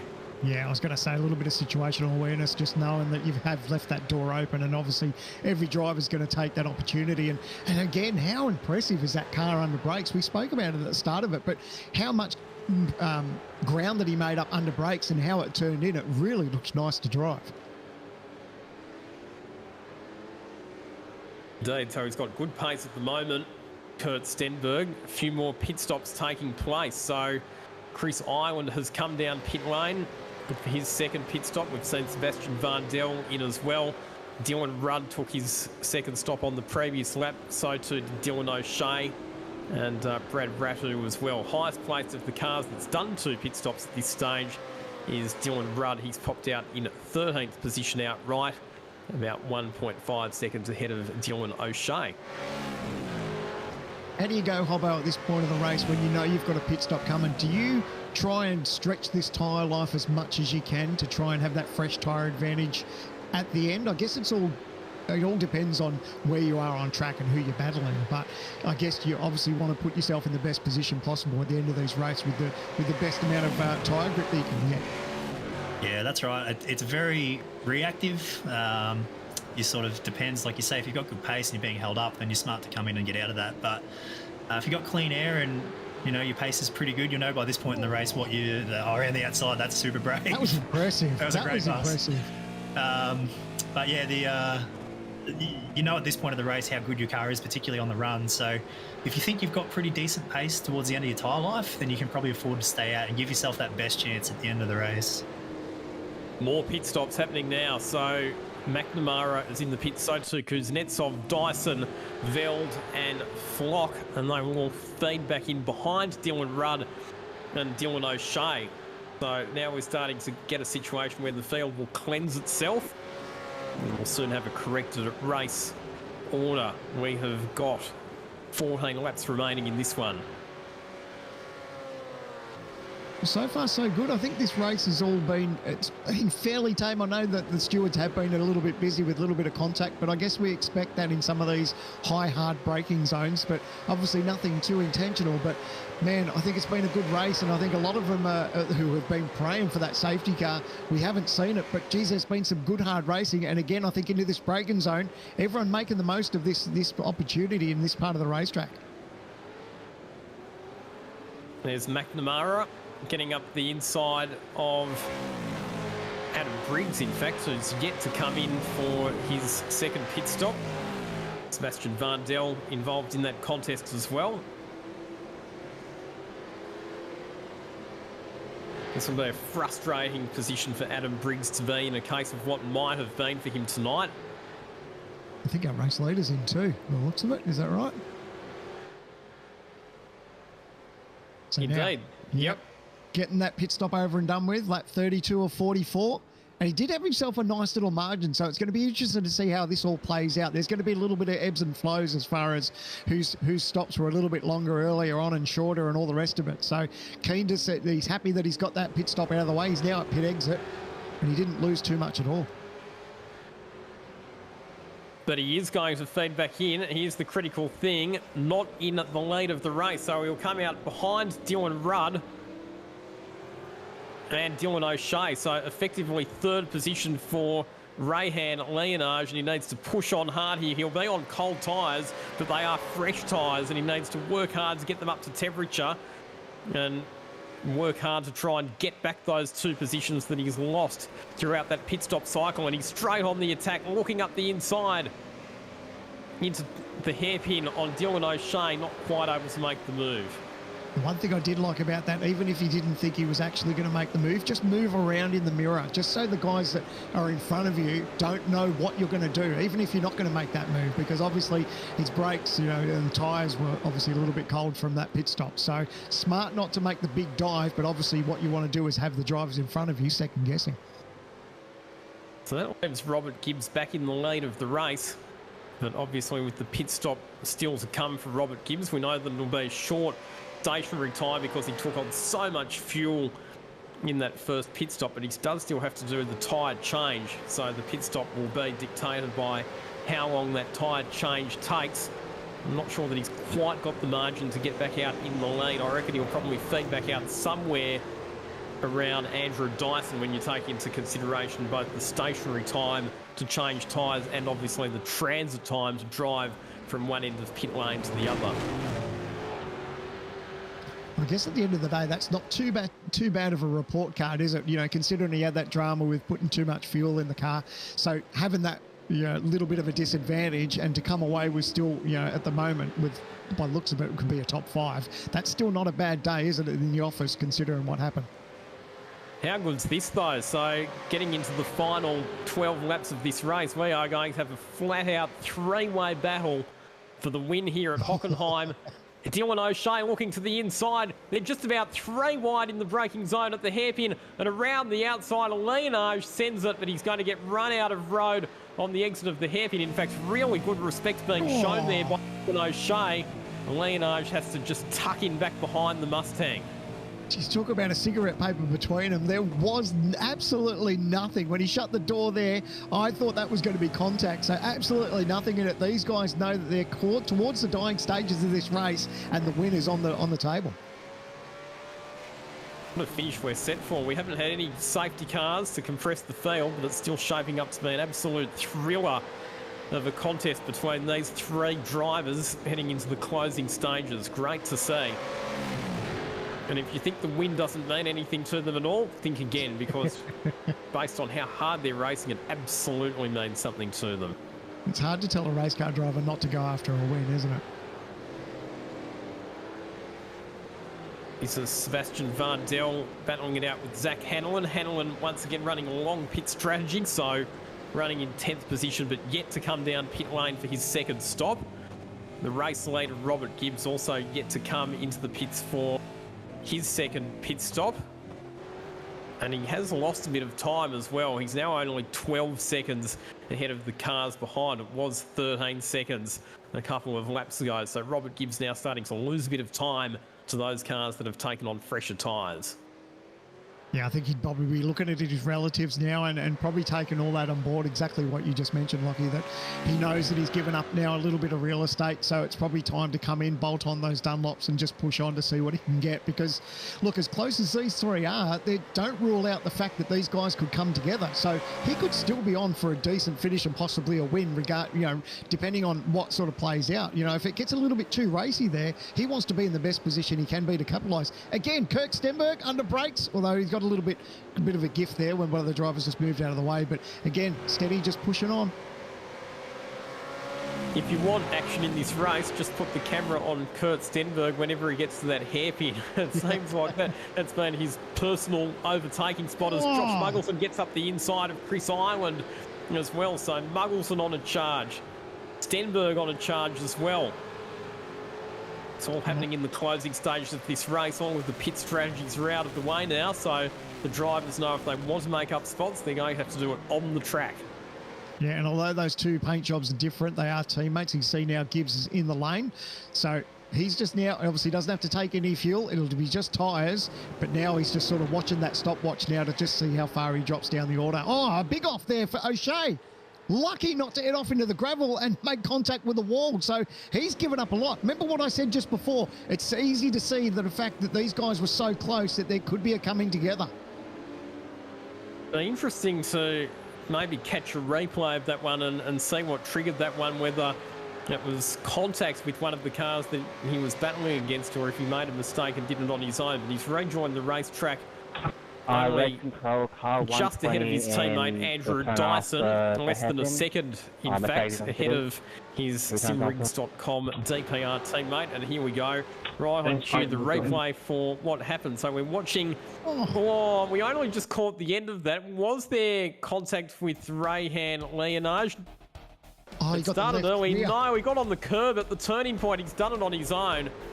Just at the point there where you turn right for turn number 1, he had his left wheels out on the ripple strip. That's unsettled the car, and that's what's carted him off the road. And Hobbo, those ripple strips, they can be a bit of a trap, can't they, if you turn in from slightly too wide.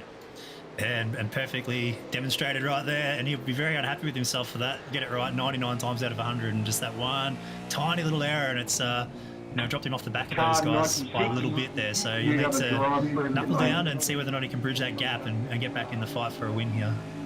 Mate, the one thing he will take away from it, he'll be thankful that he's still racing, because he carried so much speed into that corner and he was so close to the gravel. If he had to touch the gravel, it could have been contacted with the wall, and then it could have been a lot uglier. So I think as much as he'd be kicking himself, he'd be breathing a sigh of relief at the same time. He's quite lucky that it's one of the runoff areas in the track that isn't covered in grass, because if it was, you'd be in big trouble. But he lives to fight another day. That's the most important thing. He's also gets to fight with his teammate not far behind him. So he's got good speed. See whether or not he can make his way back up to those guys at the front. Oh, the king under brakes. Kirk Stenberg, he's going to try around the outside. Of course, not too long ago, we saw a little bit of contact between Stenberg and Ireland, but these guys have recovered now, got their pit stop underway. A little bit of movement in that car. And now Stenny, you look around and you can see behind him too. So these guys all thinking about making a move into this braking zone, and obviously optimising a little bit of the draft. These guys are going to go 3 wide into the braking zone. Who's going to be the bravest? Stenny's been good on brakes all day. Oh, sideways. Is going to make contact again. So Kirk Stenberg now being hustled out of the way. He's dropped a couple of spots. Now they're 3 wide going to this turn. Oh, Stenny shuts the door. Lucky not to get turned round. Oh, and Thomas Hin's getting pitched right up on the curb as well. Switches back to the inside of Chris Ireland and gets the job done. Hayden Veld just maintaining a watching brief. He would have had a bird's eye view of all of the action from the back of this group of cars. Big winner out of all of that was Thomas Freeman. He gained 3 spots for price of none and has moved up to 11th spot out of that little exchange. Just watching that replay in the corner, man, that coming together, that car was so sideways and just bounced off Stenny. So he was lucky he was there, because he would have been a lot worse crossed up. But a good little battle. They've all managed to come out on top, and now Stenny's just got his eyes forward to see if he can pick off one more. He locked his brakes heading into the hairpin there, Chris Ireland, and that was what carted him into the side of Kurt Stenberg. This is the battle for the race lead. Dylan Rudd versus Rayhan Leonage. Leonage, the driver who qualified on pole position earlier on in the race, didn't quite seem to have the race pace in the first stint, but his car's now coming alive as we get into the closing stages. Ranges up on the outside of Dylan Rudd, under brakes into the hairpin. Rudd having to defend. Leonage looking for the better traction and the better exit, but Rudd manages to hold on to the lead for the time being. 7.5 laps remaining in this race. There's a car that's a lap down just in behind these race leaders, and we're seeing that the cars have got slightly different strengths and weaknesses in different parts of the track. I reckon that Leonage is a bit stronger under brakes, but it does seem like Dylan Rudd's getting better drive out of the slow corners.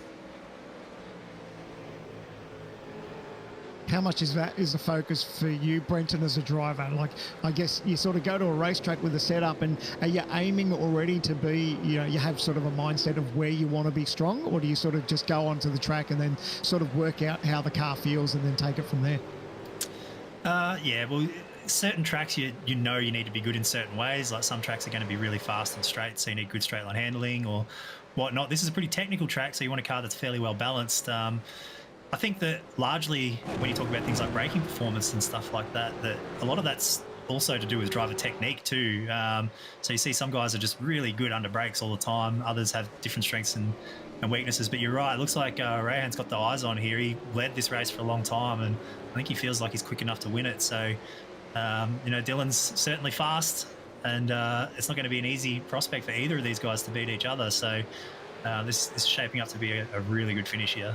I'll tell you what, there's a battle royale brewing between the simrigs.com DPR teammates as well. Here it is on screen, and this is the contest for the final podium position. Andrew Dyson up the inside of his teammate Dylan O'Shea and gets the job done into the hairpin. So that's Dyson up to third position.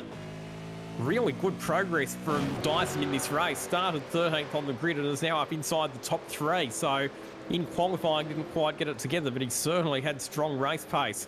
And guess what? Another action moment down at the hairpin involving Kurt Stenberg.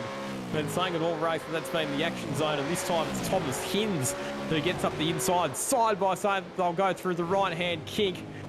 Does Hinz get the move complete? Not quite. Stenberg still got the overlap on the inside. Switches back and recaptures the position from Hinz. I was going to say, Hinz probably isn't aware, but he's going to have his work cut out for him if he's going to try and outbrake Stenberg. Stenberg's been terrific under brakes, but yeah, it looks like that Hinz is just carrying that little bit more pace. And again, I said this from last week, towards the end of the race at Phillip Island, Hinz really started to come on and make his way through the field. So it's happening again here, and he'd be pretty chuffed with that.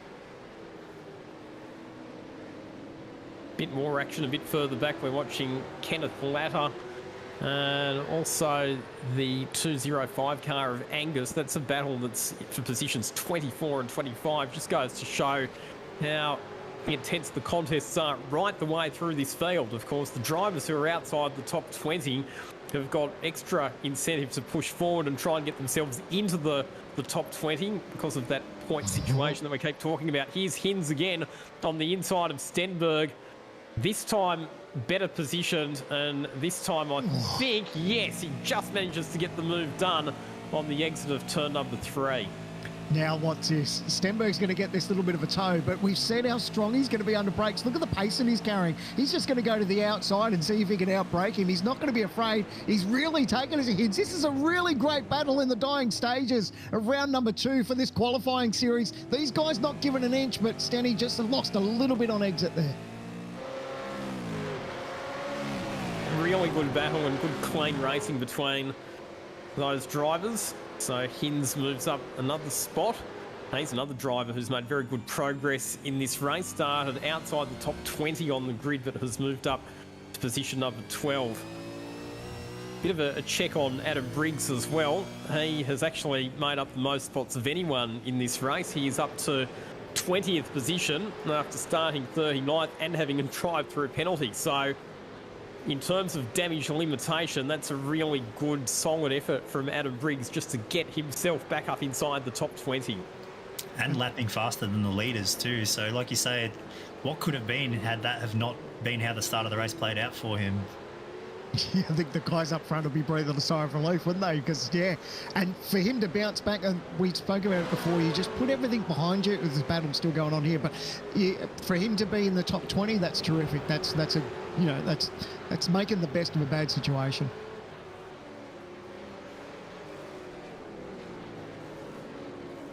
So Rudd and Leonage continuing their battle at the front of the field, separated by just 0.6 of a second. Here they are on screen. Dyson is going to be looking really good in terms of the overall point standings for this qualifying series with positions as they are at the moment, because based on how they sit at the moment, he'll be the only driver who will have finished on the podium in both of the rounds that we've had so far. So we'll need to do the number crunching after this race, but he could even come away as the overall points leader at the end of tonight just based on his consistency. As we say that Thomas Hinz has managed to get ahead of Thomas Freeman, so that's another spot going for Thomas Hinz. He's now up to 11th position, and Kurt Stenberg's going to have a crack at Freeman as well, you would imagine. It's always a good feeling as a driver when these races start to get into the dying stages and you've still got a decent little hot rod underneath you. You know if you're getting good traction and starting to pull away and making a couple of spots in these last couple of laps, mate, it really does tickle the funny bone, and you just love it that you can walk away from a race and say that they managed to get what they could out of it, and it's always good when the car's feeling good at the end of the race. These three guys have all done a good job. They've all moved forwards in the race. Up 10 spots for Hinzy now, and up 7 for Freeman, who went on a different strategy. He pitted really early at the first stop, and that's worked out for him now at the end. And then obviously Stanny's up 5 spots as well from where he started. So they've all gone the right direction in the race.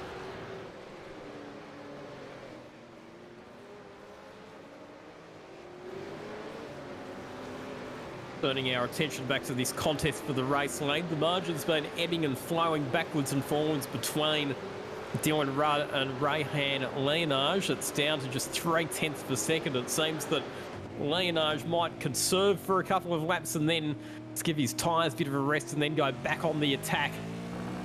And now he has started to apply the pressure to Dylan Rudd once again. So the battle far from over. Dylan Rudd cannot afford to make a single mistake or leave the door even a fraction ajar, or Leonage will be straight through. Yeah, you bring up a valid point there, Lockie, about these cars really don't like it when you overheat the tyres, and Brenton, you'd be the perfect person to talk to about it. It's a kick in the gut sometimes when you use up these tyres and they overheat. You've got to try and get them to cool down again before you can sort of push on.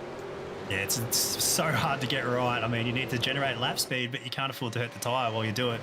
And what really gets them is just the tiny little mistake, as we see. Who was that? That was Dyson that ran wide on the exit of the final corner. And it's those sort of moments that'll just superheat the tyres just briefly, but it takes so much performance out of them. You lose so much grip when that sort of stuff happens, and it takes so long to get them back. You have to be able to generate good lap speed without making those little mistakes. And if you have to try and get the tyres back under you, it's a difficult thing to do. I've been watching this as well because Gibbs has got in the top 5 here, but he's struggling a little bit. I'm looking at his last pit stop, only 4 seconds, which tells me he probably didn't take tyres. So to try and shorten that second stop as much as he could. So it's been a long stint on tyres if that's the case. And this is coming right up to the last couple of laps here, the battle for the top 5. He's not quite had the pace in this second stint, Robert Gibbs. He's lost touch with the cars ahead, and he's now under some serious pressure from Rick Kuznetsov, another driver who qualified a bit further back and has had to work his way up the order. He's come from 12th on the grid up to 6th position at this stage and would dearly love a top 5 finish.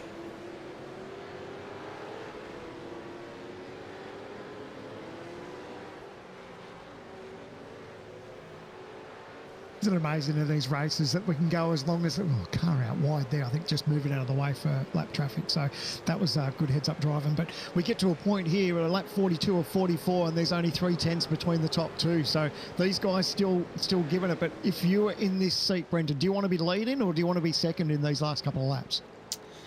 I think I probably would like to be leading. I think that Dylan's got really good speed. Like Rahan's all over him, but it seems like to me that he's maybe just not quite quick enough to get this done. It's the long straight here is the real danger zone for Dylan. He just needs to be able to protect down here into the hairpin, but he's held him off this long. It's so close though.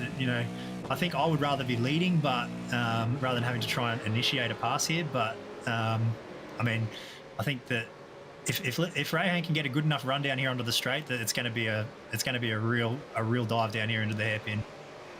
You can see that Dylan Rudd's just starting to move the car around a little bit on the straight to try and break the toe. Oh, as he gets a bit of a tap in the rear there from Leonage on the exit of the hairpin. He took quite a late apex there, Dylan Rudd, and Leonage almost saw it as an opportunity to try and slip up the inside. Yeah, that's. I think that's Braille for. I'm pretty keen to get past. Bang, right there. Just got on the power, but yeah. Look, and what looks could happen too is that these two could be battling, and Dyson behind them could say, all right, if these guys start squirreling around all each other, they may just lose a bit of time, and it could bring them back into it. Obviously, we're starting to run out of laps for him to be a strong contender, but you just never know in these dying stages. But he needs to get a good run out of that turn and then follow that draft and try and make the most of that braking zone. But you know straight away that Rudd's going to be driving in his rearview mirror, so it's not going to be easy for him to get past. Leonage does seem to be particularly strong coming out of turn number 2, leading into that long back straight as the white flag waves to indicate that we are commencing the final lap this time around. So if Rayhan Leonage wants to win this race, you would have to say it's going to be a big Hail Mary move down the inside of the hairpin. Not sure if it's worth the risk. Oh, it might even be earlier than that as he goes in really deep at turn number 2. Now gets a good drive out of the corner and he's going to be right in the toe. So this is not done yet, not by any stretch of the imagination. And Rudd knows it. They'll go side by side down the back straight.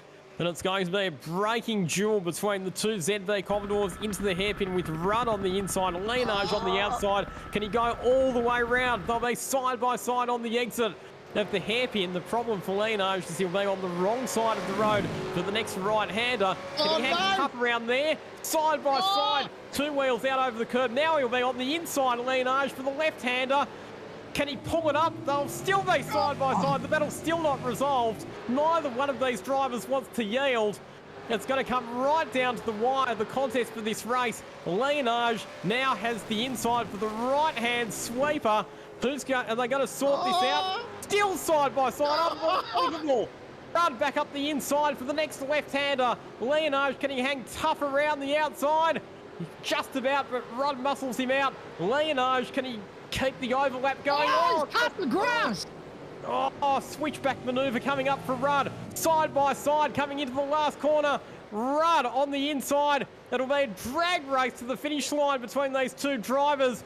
And it's, wow, Dyson might get second here at the line. He does. I think he might have finish. He might have got a slowdown. We saw that he took a bit of piece of grass, so he may have had to have a bit of a slowdown. And that's got Dyson in second. What an unbelievable finish. Hats off to all those drivers. What an incredible end to that race. Unbelievable stuff here on the final lap of round 2 of the Logitech G Supercar Pro Invitational Qualifying Series here at Hockenheim. We said that the drivers don't need to win these races. We said that it's all about points and just getting yourself into the top 20. Pretty hard to believe after watching the final lap of that one. That was like they were battling for the championship in the final race of the season. That was incredible. That last lap of that race, that is something for every driver in any series to go back and watch, because these guys were going hard. They were giving each other plenty of racing room, and the guys didn't touch for the entire lap. Like, that was brilliant. And we spoke about how tricky it is through this S section. These guys just give it a bit. He's got run out of real estate, a little bit of a touch there, and he's had to cut across the grass. So I think that's where he possibly got that slowdown penalty. But man, unbelievable racing between these guys. That was absolute cracker to watch. Well, if that's any indication of what's to come when we get to the series proper, what a season we are set for. So Dylan Rudd, your race winner. In the end, the margin back to Andrew Dyson, who came from the clouds to get second position, 0.46 of a second. Leonage still managing to score a podium finish, and richly deserved, you would have to say, after that epic demonstration of racing on the final lap.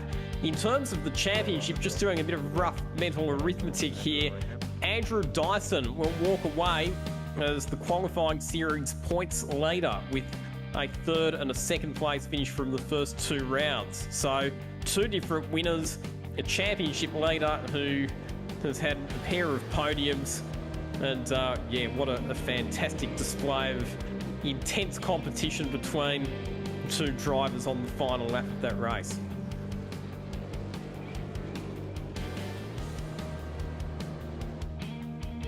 I think I'm still processing exactly what happened in that last lap. Like the battle between those guys down to the wire, that was absolutely incredible to watch. And yeah, he'd be heartbroken that he had to get that slowdown penalty, but just unfortunately they just ran out a little bit of racing room. And watch this lap. Like, this is the last half of the lap. They're starting to come into the S's section now. And these, I spoke about it before, the guys back there, Dyson was going to be, well, I didn't think that they were going to have enough time to get through, but this is a part of the race. It gets very narrow through here. A little bit of a touch. He's had to go through the grass. So absolute heartbreak. But at the end of the day, absolutely awesome racing. A lot of respect between the guys, and just unfortunately, you can see him here. He's going to be jumping on the brake, just trying to give up that time penalty. So unfortunate ending, but at the end of the day, it's given him a good points day, and it's all about just making sure you finish in that top 20 so you can advance to the season. Indeed, there is our race winner, Dylan Rudd. He has exited back to the pit lane. Here's confirmation of your results. Rudd from Dyson, Leonage, Dylan O'Shea back to Kuznetsov, who managed to get ahead of Robert Gibbs there in the closing stages to get up to 5th position. Back to McNamara, Ratu, Sebastian Vardell and Josh Muggleson did make it up inside the top 10 in the end. So good result there for Muggo at the end of that one. But let's catch up with some of the drivers that were involved in that incredible battle. And we'll start with our race winner, Dylan Rudd. Dylan, we're all out of breath up here in the commentary box after that last lap, so I can only imagine what it was like for you in the car. Yeah, it was a very, very intense trying to, keep it on the road and, not make contact with Rehan. Just give us a sense of what was going through your mind in that final lap. Obviously, you were leading, but Rehan went for a move down the inside on the run into the hairpin. And then, have you ever raced side by side with somebody for that many corners in a row? No, yeah. So last lap, I was just trying to place the car in a good spot, so I'd try and come out on the exit in lead, but didn't really happen how I'd like it at the hairpin. Rehan went around the outside of me, but and then it was pretty intense the last half of the lap side by side, definitely. You were 8th at Phillip Island, first obviously tonight. Who gets it done for you off the track? Who are the sponsors that you would like to thank this evening? I'd like to thank Sean. Does a lot behind the scenes, and then our sponsors, Racecraft Simulations, Turn In Race Apparel, RSW Graphics, Racing Ears, Custom Ear Protection, Cutting Edge Tracks, and RB Media. Congratulations, Dylan, on a great result. Valuable points in the bag for this qualifying series. Go and celebrate and go and get ready for another big race next week. Awesome. Cheers, mate. And our second place finisher and our new points leader, Andrew Dyson, is going to have a chat to Sandman. Andrew, what a cracking race finish that was. I think you would have been looking forward. I said with about a lap to go, what you would want is these guys to start battling, but I didn't think in that last lap you'd get close enough, but you did. What were you thinking when you saw what was happening unfolding with you in that last lap? Well, pretty early on in the last lap, and I saw them kind of going side by side. I thought, okay, here we go on a half chance here if they can slow each other up enough. And then as the lap kept going on, they were playing pretty fair and keeping it pretty good. So I thought, yeah, all right, I might get just to the back of them and that'll be the end of it. But coming into that last sector, it looked like Rehan did get a slowdown. So I mentioned it straight away to Dill in the chat. I said, yeah, I think he's got a slowdown there, and I'm sure enough he did. So pretty unlucky for him, because otherwise I wouldn't have got to him. They were playing it out pretty well there. It was good, hard racing, really respectful. I think that just unfortunately got to the part of the racetrack where it narrowed up and he had to take a tour through the grass. But you'll take those ones at a P2 for you after Phillip Island, mate. That puts you in a strong position at the halfway mark of this very short qualifying series. Yeah, pretty unexpected, to be honest, particularly with some of the guys that are in here. They're very fast, very competitive. So although there's 20 guys that are probably even faster than here, so keep that in the back of your mind. But even starting 10th tonight, or whether it was 13th or something, wasn't expecting to get up this far in the race. So kind of glad it went green the whole way, I guess, because that helped me explore some strategy options and get myself up here, I guess. Did that strategy change throughout the race? Did you expect a green run? I guess, we spoke with Hobbo throughout the broadcast, and you always as a team take in consideration the possibility of a safety car, but were you planning on, did you think a safety car would happen, or you were quite confident that it might go green?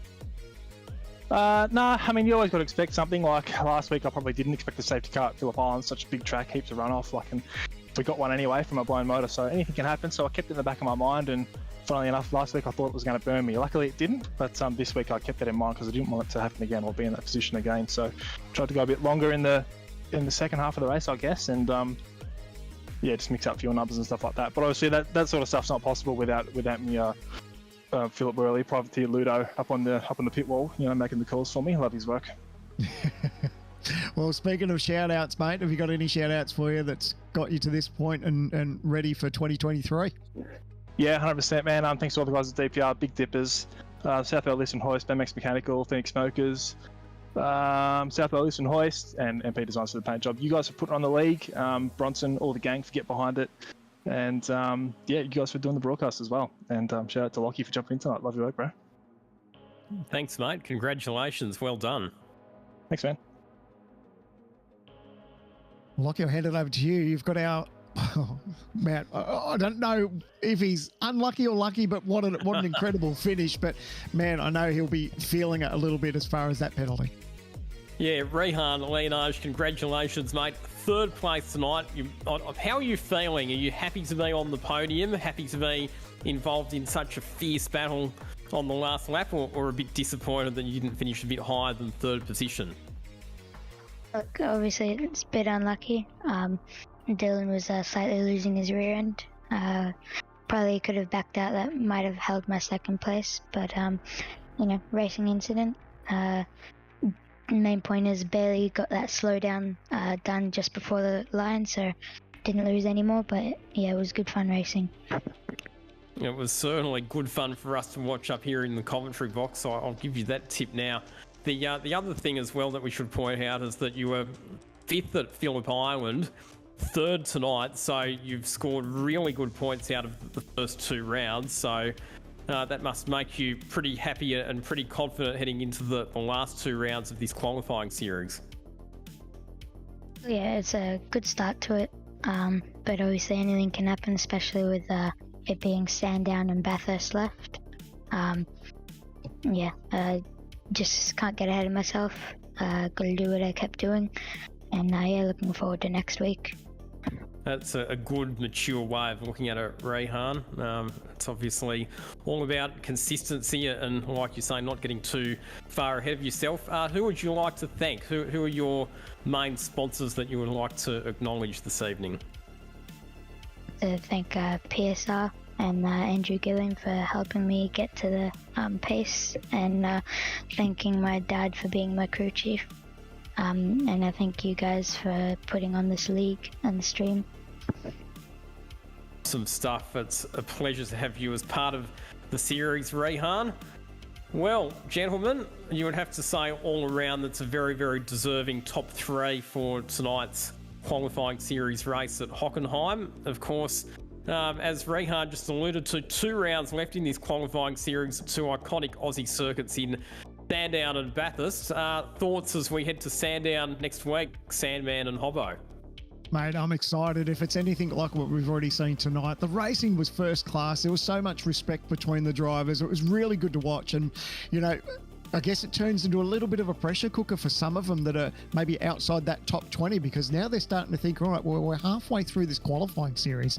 It's Sandown, and then we get to one of the toughest tracks on the calendar, Bathurst. So you don't want to be relying on a good run towards the end of the series to try and, guarantee yourself some points. So no doubt there'll be some people that'll be really happy, like who we've spoken to tonight, as far as their position in the championship, because they know that they're sort of in that top half. But anyone outside the top 20, they'll be starting to sweat. Hobbo, final thoughts from your perspective tonight? Yeah, I mean, how fitting is it that we go to a couple of iconic Australian tracks to round out the championship? I mean, that end tonight, I was getting serious Sebring vibes coming into the last couple of laps from last year there. And if we get racing like that here to end out the season, I mean, it hasn't disappointed so far in the first 2 rounds, and with those 2 tracks coming up, I think we can expect more of the same. So great job to all the guys out there tonight. They turned it on. It was great to watch. It was a pleasure to be up here and calling some of the action from my perspective, and I can't wait for the next 2 rounds. If it's anything like tonight, it's going to be awesome. We're finishing off with some replays of that epic last lap battle that we saw. A big thank you to everybody who has tuned in this evening. This has been round number 2 of the Logitech G Supercar Pro Invitational Qualifying Series. We've had 2 different race winners from our first 2 rounds. Andrew Dyson leads the points heading to Sandown. A big thank you to my co-commentators. I've been joined tonight by Sandman Clark himself, the voice of sim racing, and also Brenton Hobson jumping in for some expert comments as well. Regular service will resume next week at Sandown with Jake Blackhall back in the main commentary position. But on behalf of the entire team here at Race Stars TV, I'm Lockie Mansell. See you next time. Bye for now.